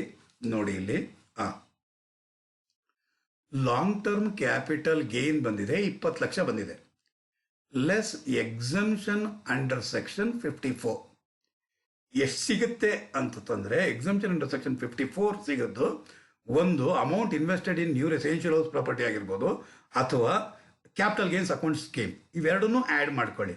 ಆ್ಯಡ್ ಮಾಡಿಕೊಂಡ್ರೆ ಉದಾಹರಣೆಗೆ purchase of new residential house property 10 lakhs, amount deposited in capital gains account scheme 10 lakh ಅಂದ್ಕೊಳ್ಳಿ. ಹಾಗಾದರೆ ಟೋಟಲಾಗಿ ಎಷ್ಟಾಯಿತು, 20 lakh. ಅದನ್ನೇ ಇಲ್ಲಿ ಕೊಟ್ಟಿರೋದವನು. ಈ 20 lakh or long term capital gain. Long term capital gain ಇಲ್ಲಿ ಕಾಣಿಸ್ತಿರೋದು ಎಷ್ಟು, 20 lakh. 20 lakh. ಇವೆರಡರಲ್ಲಿ ವಿಚ್ ಎವರ್ ಈಸ್ ಲೋಯರ್ ಅಂದರೆ ಬರೋದು 20 lakh ಆಗಿರುತ್ತೆ. ನಿಲ್ ಅನ್ನೋದೇ ಟ್ಯಾಕ್ಸಬಲ್ ಕ್ಯಾಪಿಟಲ್ ಗೇನ್ ಆಗಿರುತ್ತೆ ಸ್ಟೂಡೆಂಟ್ಸ್. ಓಕೆ, ಎರಡನೇ ಕೇಸ್ ನೋಡೋಣ. ಎರಡನೇ ಕೇಸ್ ಏನಂತೆ 20 ಲಕ್ಷ ಅಂತ ಇರೋದು. 20 ಲಕ್ಷ ಲಾಂಗ್ ಟರ್ಮ್ ಕ್ಯಾಪಿಟಲ್ ಗೇನ್. ಎಷ್ಟು ಲಕ್ಷ ಡೆಪಾಸಿಟ್ ಮಾಡ್ತಾ ಇರೋದು? 10 ಲಕ್ಷ. 10 ಲಕ್ಷ ಅಥವಾ 20 lakh whichever is lower ಅಂದರೆ ಎಷ್ಟು? 10 ಲಕ್ಷ. ಎಕ್ಸಮ್ಷನ್ ಅಂಡರ್ ಸೆಕ್ಷನ್ 54 ಸಿಗದೆ 10 ಲಕ್ಷ. ಸೊ 10 ಲಕ್ಷನೇ ಲಾಂಗ್ ಟರ್ಮ್ ಕ್ಯಾಪಿಟಲ್ ಗೇನ್ ಆಗಿರುತ್ತೆ ಸ್ಟೂಡೆಂಟ್ಸ್. ಮೂರನೇ ಕೇಸ್ ಆಗಿರೋದೇನು? 30 ಲಕ್ಷ ರೂಪಾಯಿ ಇದೆ. ಏನಿದು? Long term capital gain. amount deposited in capital gains account scheme plus amount invested in new purchase of new residential house ಎಷ್ಟಂತೆ? 40 lakhs ಅಂತೆ. 40 lakhನ ನಾನಿಲ್ಲಿ ಕಳೆದ್ರೆ ಲೆಸ್ 10 lakh ಬರುತ್ತೆ ಸ್ಟೂಡೆಂಟ್ಸ್. That's wrong. ಯಾವತ್ತೇ ಹಾಕೊಳ್ಳಿ ಕ್ಯಾಪಿಟಲ್ ಗೇನ್ಗಿಂತ ಜಾಸ್ತಿ ಎಕ್ಸಮ್ಷನ್ ಪಡೆಯಂಗಿಲ್ಲ. ಏನು ಹೇಳಿದೆ ಸ್ಟೂಡೆಂಟ್ಸ್? ಕ್ಯಾಪಿಟಲ್ ಗೇನ್ಗಿಂತ ಜಾಸ್ತಿ ನಾವು ಎಕ್ಸಮ್ಷನ್ ಪಡೆಯೋ ಹಾಗಿಲ್ಲ. ಅಂದ್ರೆ ಅರ್ಥ ಏನು? ಮ್ಯಾಕ್ಸಿಮಮೇ ಲಾಂಗ್ ಟರ್ಮ್ ಕ್ಯಾಪಿಟಲ್ ಗೇನ್ ಅಷ್ಟೇ ನೀವು ಎಕ್ಸಮ್ಷನ್ ಅಂಡರ್ ಸೆಕ್ಷನ್ 54 ಕ್ಲೈಮ್ ಮಾಡೋಕ್ಕಾಗೋದು. ಹಾಗಾದರೆ ಮ್ಯಾಕ್ಸಿಮಮ್ ಎಷ್ಟು ಕ್ಲೈಮ್ ಮಾಡ್ಬೋದು? 30 ಲಕ್ಷ ಕ್ಲೈಮ್ ಮಾಡ್ಬೋದು. 30 ಲಕ್ಷ ಅಂದ್ರೆ ಅರ್ಥ ಏನು? 30 lakh long term capital gain or amount invested in new residential house 40 ಲಕ್ಷ whichever is lower. Which one is lower? 30 lakh. ಹಾಗಾದರೆ 30 lakh ಅನ್ನೋದು ಎಕ್ಸಮ್ಷನ್ ಪಡೆಯುತ್ತೆ. ಟ್ಯಾಕ್ಸಬಲ್ ಕ್ಯಾಪಿಟಲ್ಗೆ ನಿಲ್ಲಾಗಿರುತ್ತೆ ಸ್ಟೂಡೆಂಟ್ಸ್. ನಾನು ಇಷ್ಟೊತ್ತು ಹೇಳೋಕ್ಕೆ ಪ್ರಯತ್ನ ಪಟ್ಟಿದ್ದು ಇಷ್ಟೇನೆ ಹೇಳಕ್ಕೆ ಪ್ರಯತ್ನ ಪಟ್ಟಿದ್ದು ಏನು ಅಂದರೆ ಲಾಂಗ್ ಟರ್ಮ್ ಕ್ಯಾಪಿಟಲ್ ಗೇನ್ ಏನಿದೆಯೋ ಎಕ್ಸಮ್ಷನ್ನು ಮ್ಯಾಕ್ಸಿಮಮ್ ಅಷ್ಟೇ ಇರೋಕ್ಕೆ ಅವಕಾಶ ಇರುತ್ತೆ. ಅದಕ್ಕಿಂತ ಜಾಸ್ತಿ ಇರೋಕ್ಕಾಗಲ್ಲ. ಇನ್ನು ಕಡಿಮೆ ಬೇಕಾರಾಗಿರ್ಬೋದು. ನೋಡಿ, ಇಲ್ಲಿ 20 ಲಕ್ಷ ಇದೆ, ಇಲ್ಲಿರೋದೇ 10 ಲಕ್ಷ. 10 ಲಕ್ಷ ಫುಲ್ಲು ಕ್ಲೈಮ್ ಮಾಡ್ಬೋದು. ನೋಡಿ, ಇಲ್ಲಿ 20 ಲಕ್ಷ ಇದೆ, 20 ಲಕ್ಷನೂ ಕ್ಲೈಮ್ ಮಾಡ್ಬೋದು. ಇಲ್ಲಿ 20 ಲಕ್ಷ ಇದೆ, ಇಲ್ಲಿ 40 ಲಕ್ಷ ಕೊಟ್ಟಿದ್ದಾನೆ, 40 ಲಕ್ಷ ಕ್ಲೈಮ್ ಮಾಡೋಕ್ಕಾಗಲ್ಲ. ಎಷ್ಟು ಲಕ್ಷದವರೆಗೂ ಕ್ಲೈಮ್ ಮಾಡ್ಬೋದು? 30 ಲಕ್ಷದವರೆಗೂ ಕ್ಲೈಮ್ ಮಾಡ್ಬೋದು. ಅದಕ್ಕೋಸ್ಕರ 30 ಲಕ್ಷ ಕ್ಲೈಮ್ ಮಾಡಿದ್ರೆ ಹಾಗಾದರೆ ಟ್ಯಾಕ್ಸಬಲ್ ಕ್ಯಾಪಿಟಲ್ ಗೇನ್ ನಿಲ್ಲಾಗುತ್ತೆ ಸ್ಟೂಡೆಂಟ್ಸ್. ಅದನ್ನೇ ಇಲ್ಲಿ ಹೇಳಿದ್ದು. ಏನಂತ ಹೇಳಿದ್ದು ಅಂದರೆ ಮ್ಯಾಕ್ಸಿಮಮ್ ಅಮೌಂಟ್ ಆಫ್ ಎಕ್ಸಮ್ಷನ್ ಎಷ್ಟು ಪಡಿಬೋದು ಅಂತಂದರೆ ಮ್ಯಾಕ್ಸಿಮಮ್ ಕ್ಯಾಪಿಟಲ್ ಗೇನ್ ಎಷ್ಟಿದೆಯೋ, ಲಾಂಗ್ ಟರ್ಮ್ ಕ್ಯಾಪಿಟಲ್ ಗೇನ್ ಎಷ್ಟಿದೆಯೋ ಅಥವಾ amount invested in new house and amount deposited in capital gains account scheme ಇವೆರಡನ್ನೂ ಕೂಡ ಪ್ಲಸ್ ಮಾಡಿದ ಮೇಲೆ ಏನು ಬರುತ್ತೋ ಅದು ಅಥವಾ ಲಾಂಗ್ ಟರ್ಮ್ ಕ್ಯಾಪಿಟಲ್ ಗೇನ್ ಇವೆರಡರಲ್ಲಿ ಯಾವುದು ಕಡಿಮೆ ಇದೆಯೋ ಅದನ್ನು ತೊಗೊಬೇಕಾಗಿರುತ್ತೆ ಸ್ಟೂಡೆಂಟ್ಸ್. ದೆನ್ ನೆಕ್ಸ್ಟ್ ಏನು ತಿಳ್ಕೊಬೇಕಾಗಿರೋದು? Time limit of investment. Time limit ಏನು? ಇನ್ವೆಸ್ಟ್ಮೆಂಟ್ಗೆ ಟೈಮ್ ಲಿಮಿಟ್ ಏನು ಅಂತಂದರೆ ಟೈಮ್ ಲಿಮಿಟ್ ಏನು? Amount invested 1 year prior, 1 year prior ಅಥವಾ 2 year ಆಫ್ಟರ್. ಏನಕ್ಕಿದು? ಪರ್ಚೇಸ್ಗೆ. ಆಫ್ಟರ್ 3 years ಏನಕ್ಕದು? ಕನ್ಸ್ಟ್ರಕ್ಷನ್ಗೆ. ಏನಿದು? ಟೈಮ್ ಲಿಮಿಟ್ ಆಗಿರುತ್ತೆ. ಎಲ್ಲಿಂದ? From the date of transfer ಅಥವಾ ಸೇಲ್ ಮಾಡಿರೋದ್ರಿಂದ ಇಂದಿನ 1 ವರ್ಷದ ಒಳಗಾಗಿ ಅಥವಾ ಮುಂದಿನ 2 ವರ್ಷದ ಒಳಗಾಗಿ, ಹಿಂದಿನ 1 ವರ್ಷದ ಒಳಗಾಗಿ ಅಥವಾ ಮುಂದಿನ 2 ವರ್ಷದ ಒಳಗಾಗಿ ಒಂದು ರೆಸಿಡೆನ್ಷಿಯಲ್ ಹೌಸ್ನ ಪರ್ಚೇಸ್ ಮಾಡಿರಬೇಕು. ಅಥವಾ ಸೇಲ್ ಮಾಡಿರೋ ದಿವಸದಿಂದ ಮುಂದಿನ 3 ವರ್ಷದ ಒಳಗಾಗಿ ಒಂದು ಹೊಸ ರೆಸಿಡೆನ್ಷಿಯಲ್ ಹೌಸ್ನ ಕನ್ಸ್ಟ್ರಕ್ಷನ್ ಮಾಡಿರಬೇಕು. ಇದೇ ಟೈಮ್ ಲಿಮಿಟ್ ಇರೋವಂತಹದ್ದು. ಅನ್ಯೂಟಿಲೈಸ್ಡ್ ಅಮೌಂಟ್ ಬಗ್ಗೆ ಹೇಳಿದ್ದಾನೆ. ಏನಂತೆ unutilised amount not utilised before due date of filing return of income kept in capital gains account scheme in nationalised bank. ಹೌದು, ನೀವು ಕೈನಲ್ಲಿ ಇಟ್ಕೊಬಾರ್ದು. ಯಾವುದೇ ಕ್ಯಾಪಿಟಲ್ ಗೇನ್ಸ್ ಅಕೌಂಟ್ ಸ್ಕೀಮ್ ನಲ್ಲಿ ಡೆಪಾಸಿಟ್ ಮಾಡಿ, ಕ್ಯಾಪಿಟಲ್ ಗೇನ್ಸ್ ಅಕೌಂಟ್ ಸ್ಕೀಮ್ನಲ್ಲಿ ಅಂತ ಹೇಳಿದ್ದಾನೆ. The amount should be utilised within a prescribed period for prescribed purpose. The amount not utilised within the prescribed period then treated as long-term capital gain in the previous year in which prescribed period lapses. ಯಾವ ವರ್ಷ ಆ ಒಂದು capital gains account ಸ್ಕೀಮ್ನಲ್ಲಿ ಏನು ಪರ್ಪಸ್ಗೋಸ್ಕರ ಇಟ್ಟಿದನೋ ಆ period ಏನಾದ್ರು lapse ಆಯಿತು ಅಂದರೆ ಆ ವರ್ಷ ಮತ್ತೆ ಏನಾಗಿರುತ್ತೆ ಸ್ಟೂಡೆಂಟ್ಸ್, ಅನ್ಯೂಟಿಲೈಸ್ಡ್ ಅಮೌಂಟ್ ಟ್ಯಾಕ್ಸಬಲ್ ಆಗುತ್ತೆ ಅಂದ್ಬಿಟ್ಟಿದೆ. 4 ಕೇಸ್ ಹೇಳಿದ್ದೀನಿ ಸ್ಟೂಡೆಂಟ್ಸ್. ಮಿನಿಮಮ್ ಹೋಲ್ಡಿಂಗ್ ಪೀರಿಯಡ್ ಎಷ್ಟು ಅಂದರೆ 3 years from the date of acquisition of the new house. ಹೊಸ ಹೌಸ್ ಯಾವಾಗ ಪರ್ಚೇಸ್ ಮಾಡಿದನೋ ಅಲ್ಲಿಂದ ಹಿಡಿದು 3 ವರ್ಷಗಳ ಕಾಲ ಅವ್ನು ಸೇಲ್ ಮಾಡಬಾರ್ದು ಅಂತ ಹೇಳಿದ್ದೀನಿ. ಅಕಸ್ಮಾತ್ ಸೇಲ್ ಮಾಡಿಬಿಟ್ರೆ 3 ವರ್ಷದ ಒಳಗಾಗಿ ಸೇಲ್ ಮಾಡಿಬಿಟ್ರ ಅಂತಂದರೆ sale consideration of the asset less cost of acquisition reduced by capital gains exempted under section 54 under section 54 ಆಗಿರುತ್ತೆ ಅಂತ ಹೇಳಿದ್ದೆ ಸ್ಟೂಡೆಂಟ್ಸ್. Clear student? 54ನ ಪ್ರಕಾರವಾಗಿ ಏನು ಎಕ್ಸಮ್ಷನ್ ಕ್ಲೈಮ್ ಮಾಡಿದಿರೋ cost of acquisition minus exemption under section 54 earlier ಕಳೆದ ಮೇಲೆ ಬರೋದನ್ನ ಇಲ್ಲಿ ಕಳೆದ ಮೇಲೆ ಬರೋದೆ ಶಾರ್ಟ್ ಟರ್ಮ್ ಕ್ಯಾಪಿಟಲ್ ಗೇನ್ ಆಗಿರುತ್ತೆ ಸ್ಟೂಡೆಂಟ್ಸ್. ಅಥವಾ ಇಂಡೆಕ್ಸ್ ಮಾಡೋವಂಥದ್ದಾಗಿದ್ರೆ ಲಾಂಗ್ ಟರ್ಮ್ ಕ್ಯಾಪಿಟಲ್ ಗೇನ್ ಆಗಿರುತ್ತೆ ಸ್ಟೂಡೆಂಟ್ಸ್. ಓಕೆ ಸ್ಟೂಡೆಂಟ್ಸ್, ಇಲ್ಲಿ 2 ಸ್ಟಾರ್ನ ಹಾಕಿ 2019 ಅಮೆಂಡ್ಮೆಂಟ್ ಆಗಿರೋದನ್ನ ಒಂದು ಸ್ವಲ್ಪ ಹೇಳ್ತೀನಿ ಅಂತ ಹೇಳಿದ್ನಲ್ಲ ಸ್ಟೂಡೆಂಟ್ಸ್, ಅದನ್ನು ಮೊದಲು ತಿಳ್ಕೊಳ್ಳೋಣ ಸ್ಟೂಡೆಂಟ್ಸ್. ಏನು ಅಂತಂದರೆ, ಈಗ ನಾನು ನಿಮ್ಗೆ ಏನು ಹೇಳಿದ್ದೀನೋ ರೂಲ್ಸ್ ಎಲ್ಲ ಇದು ಹಳೇದು, ಸೇಮ್ ಅದನ್ನೇ ಈಗಲೂ ಕಂಟಿನ್ಯೂ ಆಗುತ್ತೆ. ಇದರ ಜೊತೆಗೆ ಒಂದು ಹೊಸ ಅಮೆಂಡ್ಮೆಂಟ್ ಫಿನಾನ್ಸ್ ಆಕ್ಟ್ 2019 ಆಯಿತು students. If long term capital gain does not exceed 2 crores, long term capital gain 2 ಕೋಟಿಗಿಂತ ಜಾಸ್ತಿ ಆಗಿಲ್ಲ ಅಂದರೆ 2 ಕೋಟಿ ಅಥವಾ 2 ಕೋಟಿ ಒಳಗಡೆ ಇದ್ರೆ ಆಗ ಅಸಸಿಗೆ ಒಂದು ಆಪ್ಷನ್ ಸಿಗುತ್ತೆ ಸ್ಟೂಡೆಂಟ್ಸ್. ಒಂದು ಆಪ್ಷನ್ ಸಿಗುತ್ತೆ ಸ್ಟೂಡೆಂಟ್ಸ್. ಏನು ಆಪ್ಷನ್ ಸಿಗುತ್ತೆ ಅಂದರೆ, investment can be done in purchase of or construction of 2 residential house properties in India. 2 residential house properties. ಅವಾಗಲಿಂದ ನಾನು ಹೇಳ್ತಾ ಇರೋದು ಏನಂತ ಹೇಳ್ತಾ ಇದ್ದೀನಿ, ಅವಾಗಲಿಂದ ನಾನು ಒಂದು ರೆಸಿಡೆನ್ಷಿಯಲ್ ಹೌಸ್ನ ಸೇಲ್ ಮಾಡಿ ಬಂದಿರುವಂಥ ಲಾಂಗ್ ಟರ್ಮ್ ಕ್ಯಾಪಿಟಲ್ ಗೇನಿಂದ ಮತ್ತೊಂದು ರೆಸಿಡೆನ್ಷಿಯಲ್ ಹೌಸ್ ಪ್ರಾಪರ್ಟಿನ ಪರ್ಚೇಸ್ ಮಾಡಬೇಕು. ಮತ್ತೊಂದು ಅಂತ ಹೇಳ್ತಾ ಇದ್ದೆ. ಒಂದಲ್ಲ ಸ್ಟೂಡೆಂಟ್ಸ್, 2 ಹೌಸ್ ಪ್ರಾಪರ್ಟಿನ ಅವನು ಎಕ್ಸಮ್ಷನ್ ಅಂಡರ್ ಸೆಕ್ಷನ್ 54 ಕ್ಲೈಮ್ ಮಾಡ್ಬೋದು. 2 ಹೌಸ್ ಪ್ರಾಪರ್ಟಿನ ಅವನು ಪರ್ಚೇಸ್ ಮಾಡ್ಬೋದು. ಈಗ ಹೊಸ ಅಮೆಂಡ್ಮೆಂಟ್ ಈ ವರ್ಷ ಅಂದರೆ 2019 ಆಗಿರುವಂತಹ ಒಂದು ಮೇಜರ್ ಅಮೆಂಡ್ಮೆಂಟ್ ಆಗಿದೆ students. Clear students? 2 residential house ಪ್ರಾಪರ್ಟಿನ ಅವನು ಪರ್ಚೇಸ್ ಮಾಡ್ಬೋದು. 2 ರೆಸಿಡೆನ್ಷಿಯಲ್ ಹೌಸ್ ಪ್ರಾಪರ್ಟಿನೂ 54 ಎಕ್ಸಮ್ಷನ್ ಪಡಿಬಹುದು. If and only if condition ಏನು? If capital gains does not exceed 2 crores. Long term capital gain does not exceed 2 crores. ಅವನಿಗೆ option ಸಿಗುತ್ತೆ. 2 ಮನೆನ ಅವನು ಏನು ಮಾಡ್ಬೋದು, ಅವನು ಎಕ್ಸಮ್ಷನ್ ಅಂಡರ್ ಸೆಕ್ಷನ್ 54ಗೆ ಪರ್ಚೇಸ್ ಮಾಡ್ಬೋದು. ಜ್ಞಾಪಕ ಇರಲಿ ಸ್ಟೂಡೆಂಟ್ಸ್, ಈ ಬೆನಿಫಿಟ್ ಅವನಿಗೆ ಲೈಫ್ ಟೈಮ್ನಲ್ಲಿ ಅವನು ಸಾಯೋವರೆಗೂ ಒಬ್ಬ ಅಸಸಿಗೆ ಒಂದ್ಸಲಿ ಮಾತ್ರನೇ ಲೈಫ್ ಟೈಮಲ್ಲಿ ಒಂದ್ಸಲಿ ಮಾತ್ರ ಯೂಸ್ ಮಾಡೋಕ್ಕೆ ಅವಕಾಶ ಇರುತ್ತೆ.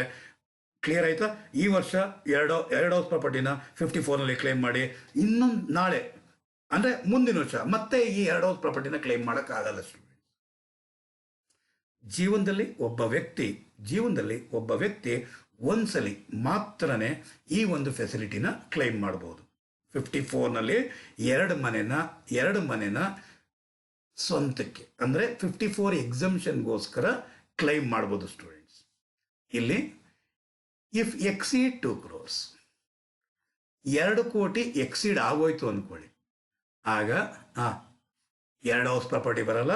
ಅವಾಗ ಹೇಳಿದ್ನಲ್ಲ ರೂಲ್ಸ್, 1 ಹೌಸ್ ಪ್ರಾಪರ್ಟಿ ಮಾತ್ರನೇ ಅದು ಇಂಡಿಯಾದಲ್ಲಿ ಇರುವಂತಹ ಹೌಸ್ ಪ್ರಾಪರ್ಟಿನ ಪರ್ಚೇಸ್ ಮಾಡಿದ್ರೆ ಎಕ್ಸಮ್ಷನ್ ಅಂಡರ್ ಸೆಕ್ಷನ್ 54 ಸಿಗುತ್ತೆ ಸ್ಟೂಡೆಂಟ್ಸ್. ಈಗ ಹೇಳಿದ್ದು ಇಷ್ಟೊತ್ತು ನಾನು ಸ್ಟಾರ್ ಮಾರ್ಕ್ ಹಾಕ್ಲಿಕ್ಕೆ ಹೇಳಿದ್ದು ಸ್ಟೂಡೆಂಟ್ಸ್. 5 ಸ್ಟಾರ್ ಮಾರ್ಕ್ ಹಾಕಿದ್ದೀನಿ ಸ್ಟೂಡೆಂಟ್ಸ್.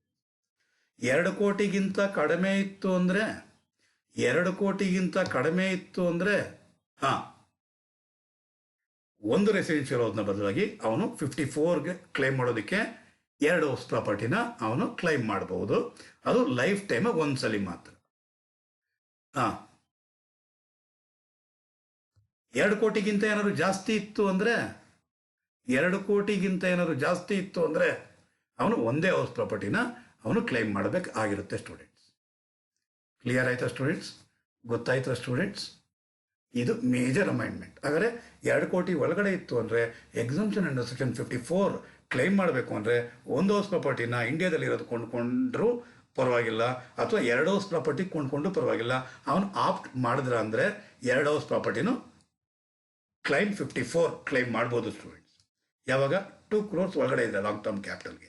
2 crores ಜಾಸ್ತಿ ಇತ್ತು ಅಂದರೆ ಅವನು ಒಂದೇ ಹೌಸ್ನ ಆಪ್ಟ್ ಮಾಡಬೇಕಾಗಿರುತ್ತೆ ಸ್ಟೂಡೆಂಟ್ಸ್. ಸರ್ 2 ಮನೆ ಕೊಂಡ್ಕೊಂಡ್ಬಿಟ್ಟಿದ್ದಾನೆ ಸರ್, ಅವನ ಲಾಂಗ್ ಟರ್ಮ್ ಕ್ಯಾಪಿಟಲ್ ಗೇನ್ 4 ಕೋಟಿ ಇದೆ ಸರ್, 4 ಕೋಟಿ ಇದೆ ಸರ್. ಅವನು 2 ಕೋಟಿದೊಂದು 3 ಕೋಟಿದೊಂದು 2 ಮನೆ ಕೊಂಡ್ಕೊಂಡಿದ್ದಾನೆ ಸರ್. ಹಾಗಾದರೆ ಇಲ್ಲಿ 2 ಕೋಟಿಗಿಂತ ಜಾಸ್ತಿ ಇರೋದ್ರಿಂದ long term capital gain less exemption under section 54 claim ಮಾಡೋದು ಒಂದೇ ಹೌಸ್. ಅದೇನೇ ಪರ್ಚೇಸ್ ಆಫ್ ರೆಸಿಡೆನ್ಷಿಯಲ್ ಹೌಸ್ ಯಾವುದು ಜಾಸ್ತಿ ಯಾವುದಿದೆಯೋ ಅದೇ 3 crores ಮಾತ್ರ ಕ್ಲೈಮ್ ಮಾಡಿ, ಮಿಕ್ಕಿರೋ 1 crore long term capital gain, taxable long term capital gain ಅಂತ ಟ್ಯಾಕ್ಸಬಲ್ ಮಾಡಿ ಸ್ಟೂಡೆಂಟ್ಸ್. 2 ಹೌಸ್ ಪರ್ಚೇಸ್ ಮಾಡಿದ್ನ ಅದ್ರಲ್ಲಿ 1 ಹೌಸ್ ಮಾತ್ರ ತಗೊಳ್ಳಿ. ಅದೇ ಅಕಸ್ಮಾತ್ ಇಲ್ಲಿ 2 ಕೋಟಿಗಿಂತ ಕಡಿಮೆ ಇತ್ತು ಅಂದರೆ ಅವನು 2 ಹೌಸ್ನು ಕೂಡ ಅವನು 54 ಎಕ್ಸಂಪ್ಷನ್ಗೆ ಉಪಯೋಗಿಸ್ಕೊಬೋದು ಸ್ಟೂಡೆಂಟ್ಸ್. ಅರ್ಥ ಆಗಿದೆಯಾ ಅಂದ್ಕೊಂಡಿದ್ದೀವಿ ಸ್ಟೂಡೆಂಟ್ಸ್? ಇಲ್ಲಿ ಇನ್ನೊಂದು ವಿಚಾರ ನಿಮಗೆ ಹೇಳಲೇಬೇಕಾಗಿರೋ ವಿಚಾರ ಏನು ಅಂದರೆ, ಒಂದು ಎಕ್ಸಾಂಪಲ್ ಹೇಳ್ಬಿಡ್ತೀನಿ. ಸೇಲ್ ಪ್ರಾಸಿಡ್ಸ್ 10 ಲಕ್ಷ less selling expenses 1 lakh. 9 lakh ಅನ್ನೋದೇನು net sale proceeds less indexed cost of acquisition 5 lakh ಬರೋದು 4 lakh. ಇದು long term capital gain less exemption under section 54. Purchase ಮಾಡಿದ್ದಾನೆ, purchase of residential house property 2 lakh, deposited in capital gains account scheme 1 lakh. ಹಾಗಾದರೆ ಅವನು purchase ಮಾಡಿದ್ರು ಮತ್ತು deposit ಮಾಡಿದ್ರು, ಇವೆರಡೂ exemption under section 54 ಸಿಗುತ್ತೆ. ಅದು ಮಾತ್ರ ಸಿಗುತ್ತೆ, ಇದು ಮಾತ್ರ ಸಿಗುತ್ತೆ ಅಂದ್ಬಿಟ್ಟಲ್ಲ ಸ್ಟೂಡೆಂಟ್ಸ್. ಅದು ಸಿಗುತ್ತೆ, ಇದು ಸಿಗುತ್ತೆ. ಅಂದರೆ ಟೋಟಲ್ ಆಗಿ ಎಷ್ಟು ಲಕ್ಷ ಸ್ಟೂಡೆಂಟ್ಸ್? 3 lakhs. ಅಂದರೆ ಬರೋದು 1 lakh taxable long term capital gain. ಅದೇ ಅಕಸ್ಮಾತ್ ಇದು 4 lakh ಇದೆ, ಇವೆರಡೂ ಸೇರಿಸಿದ್ರೆ 5 lakh ಬಂದರೆ 4 lakh ತಗೊಬೇಕಾಗಿರುತ್ತೆ. 4 lakh or 5 lakh whichever is less. ಅಂದರೆ 4 lakh ಕ್ಲೈಮ್ ಮಾಡಿ ನಿಲ್ ಅಂತ ಇಡಬೇಕಾಗಿರುತ್ತೆ ಸ್ಟೂಡೆಂಟ್ಸ್. Clear students? ಅರ್ಥ ಆಗಿದೆ ಅಂತ ಭಾವಿಸಿದ್ದೀನಿ. ಹಾಗಾದ್ರೆ ಹೀಗೆ ಹೋಗೋಣ ಪ್ರಾಬ್ಲಮ್ಸ್ಗೆ. ಬನ್ನಿ ಸ್ಟೂಡೆಂಟ್ಸ್. Clear students? ಇಷ್ಟು ಪ್ರಾವಿಷನ್ಸ್ ಆಯಿತು ಸ್ಟೂಡೆಂಟ್ಸ್. ಪ್ರಾವಿಷನ್ ಅರ್ಥ ಮಾಡ್ಕೊಂಡಿದ್ದೀರಾ ಅನಿಸುತ್ತೆ ಸ್ಟೂಡೆಂಟ್ಸ್. ಹಾಗಾದ್ರೆ ಹೀಗೆ ಹೋಗೋಣ, ಬನ್ನಿ ಪ್ರಾಬ್ಲಮ್ಸ್ಗೆ. ಬನ್ನಿ ಸ್ಟೂಡೆಂಟ್ಸ್.